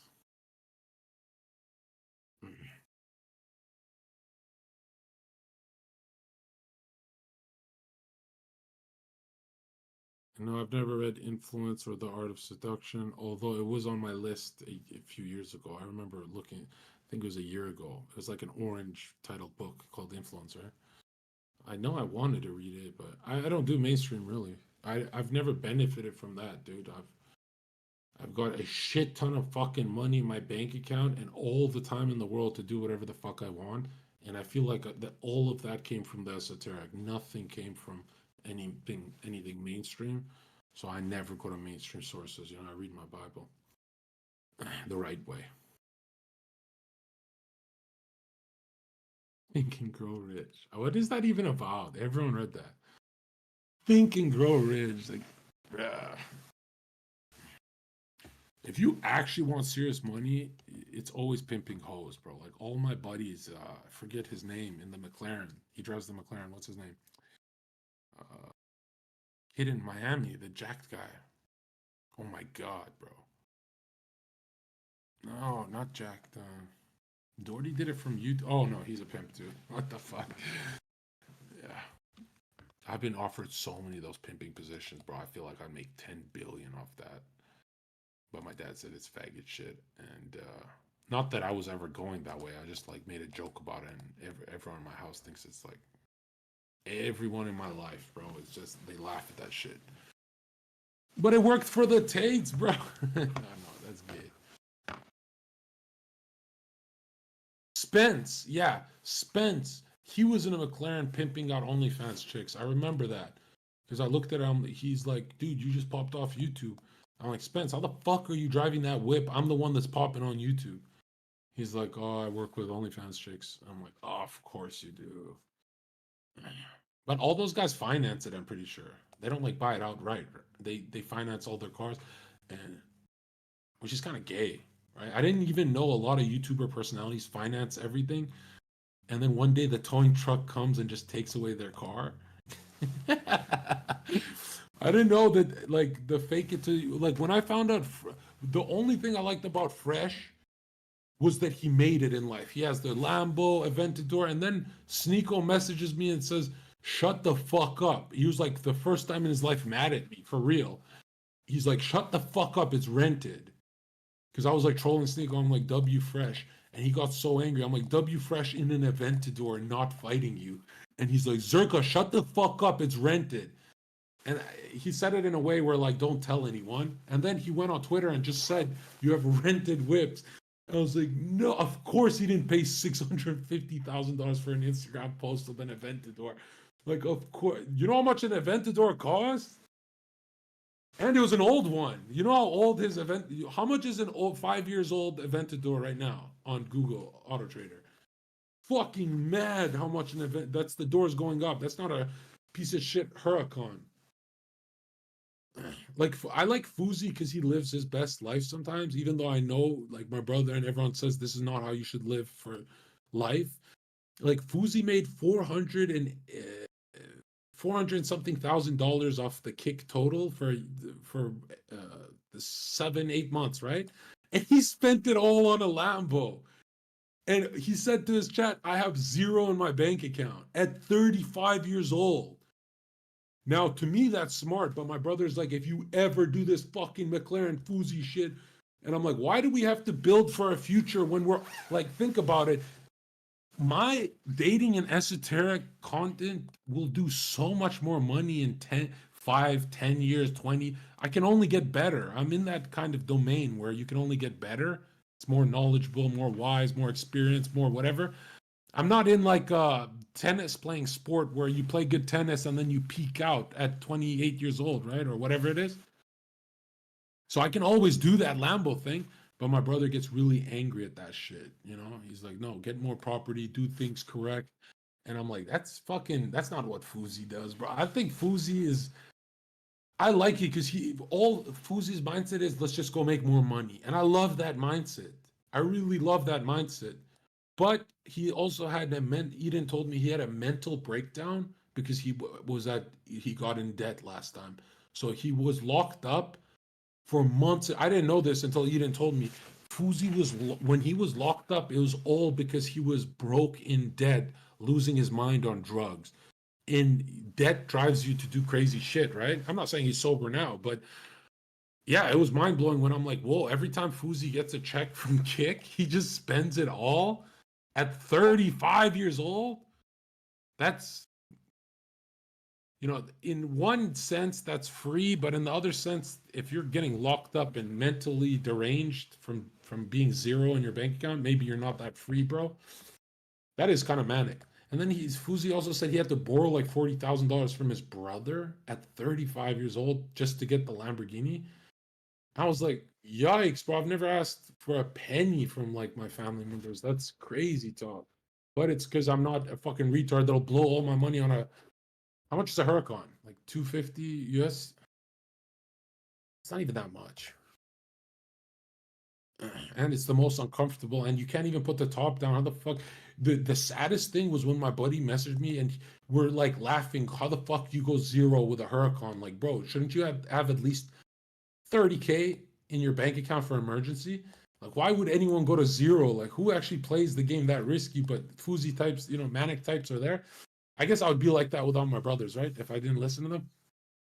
And then my buddy says, what did he say? He said, all that money to get no bitches. Like his whole stream, all he talks about is how bitches don't talk to him.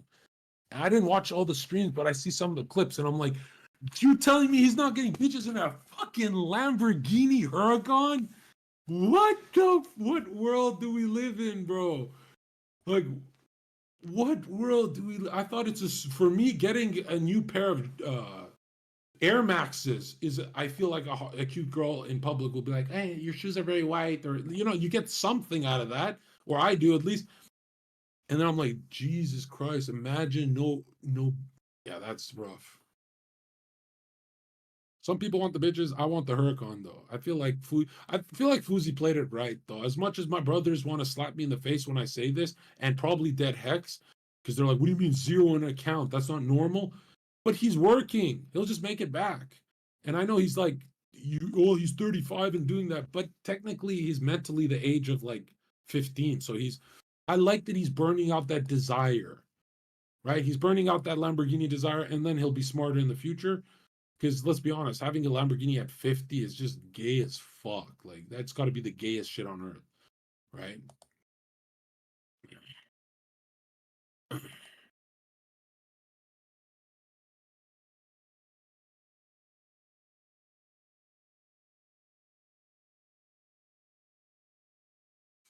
Yeah, no. Yeah. No, if you guys have ideas for me to increase my business, you got to remember for the last year and a half, I just shut out from the world business sense. So I would like to explore some ideas with you guys in Dead Hex because first of all, we got to get back into marketing our channel. I'm surprised we're still doing this good without what's our marketing? A tweet? Are we just tweeting? So bad.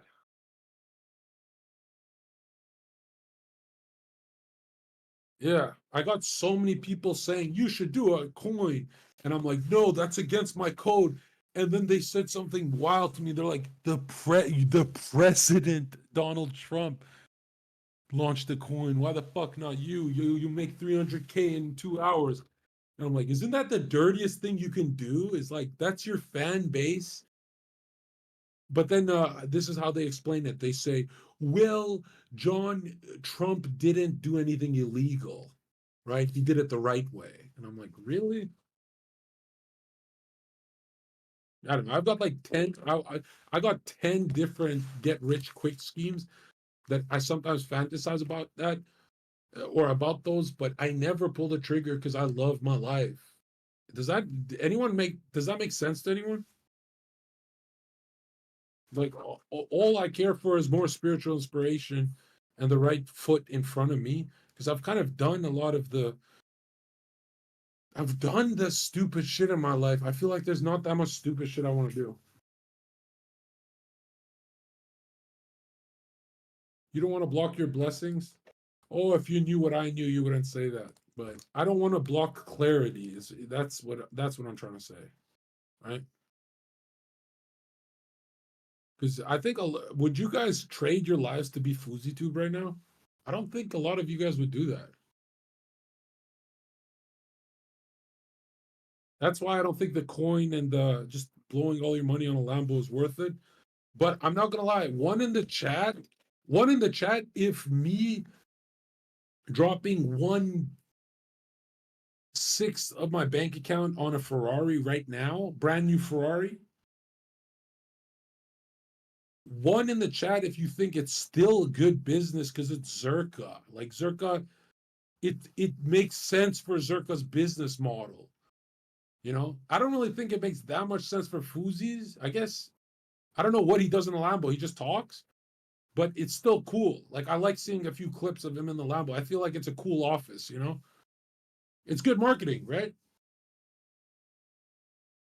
You should have the Ferrari in Miami though. See, that would rape me. That I would have to sell everything I have here and go live in Miami to do that. Because if I did both worlds lifestyle, like I feel like Sneeko doing both worlds, he's doing Miami and New York at the same time, paying for both.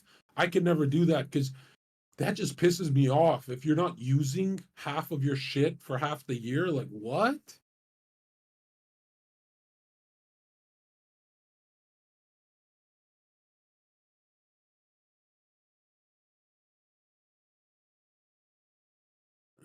Yeah. Did you ever live in LA? Bro, I don't think I lived anywhere except Miami. LA was like a couple months at a time, right? That's not living. It's kind of like vacationing. Miami was a year, and to be honest, I don't really miss it. You know, I feel like did you ever see those comments about me? They would say things like, "Why is Zerka around OF people and weirdos?" And but that's what Miami is. Like Byron's a smart guy, but he's around a bunch of these people on his show, right? That's what Miami is. It's like I don't miss that at all.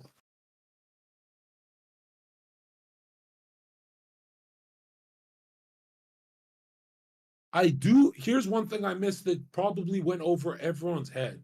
Have you noticed when I'm in Miami, there's 10 different people filming me always because they want content. And so my community always has Zerka content, right? It's not like I have my own camera guy, but there's like 10 different angles. I miss that. I like when people are doing that part of the shit, right? Because when Hex and all my guys would say, go hire a cameraman, what you're essentially what you're saying to me is go live with some stranger for content, which everyone on earth can do that except me. I don't want to live with a fucking stranger. That's why I would like be like, yo, heel Mike, I'll juice your shit. Don't worry about it. Just keep that camera rolling. Which is kind of dumb. Let's be real. It should have been on our shit for at least half that stuff. Yeah. No, I just hate that I lack that greedy component because I know greed is bad, but evolving business is not greed. The business should evolve, right? So I got to get back into the like you guys would have way more fun with more people in this bitch, right? We should have like 10 million people in this bitch. Togi, bro, I like that Togi guy a lot. It's very rare someone says something publicly about me because it's very hard to give someone the yo this guy he pretty much snapchatted a picture saying uh Zerka's the guy I watched the most before I popped off. He's pretty much giving all of his hard work, him popping off, to me, which is not good. He did it, but I find it like the nicest thing anyone's ever said from that influencer world. I was like, that's very kind, right? Yeah, super nice guy.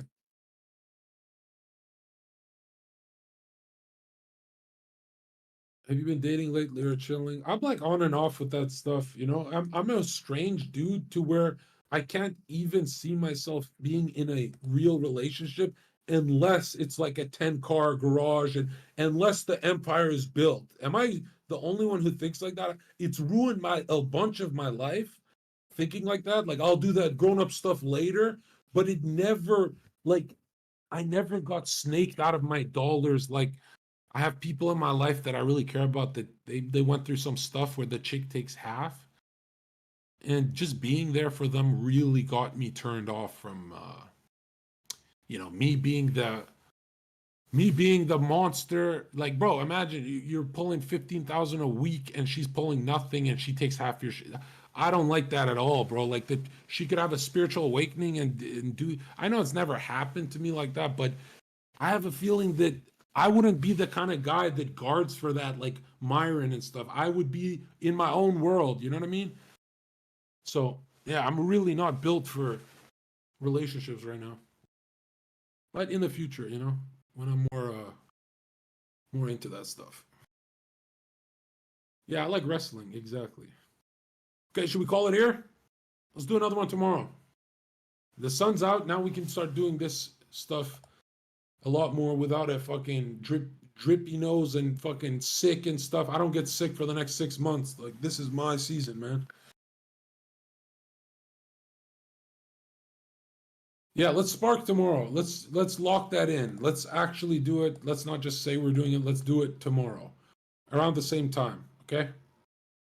And build up the questions. If you don't know what to ask, scroll my Twitter for 20 minutes and collect everything that is serious. Because I feel like the last bit of this call just turned into talking about Ferraris. That's not good for you guys. Okay. All right, folks. See you in a couple hours.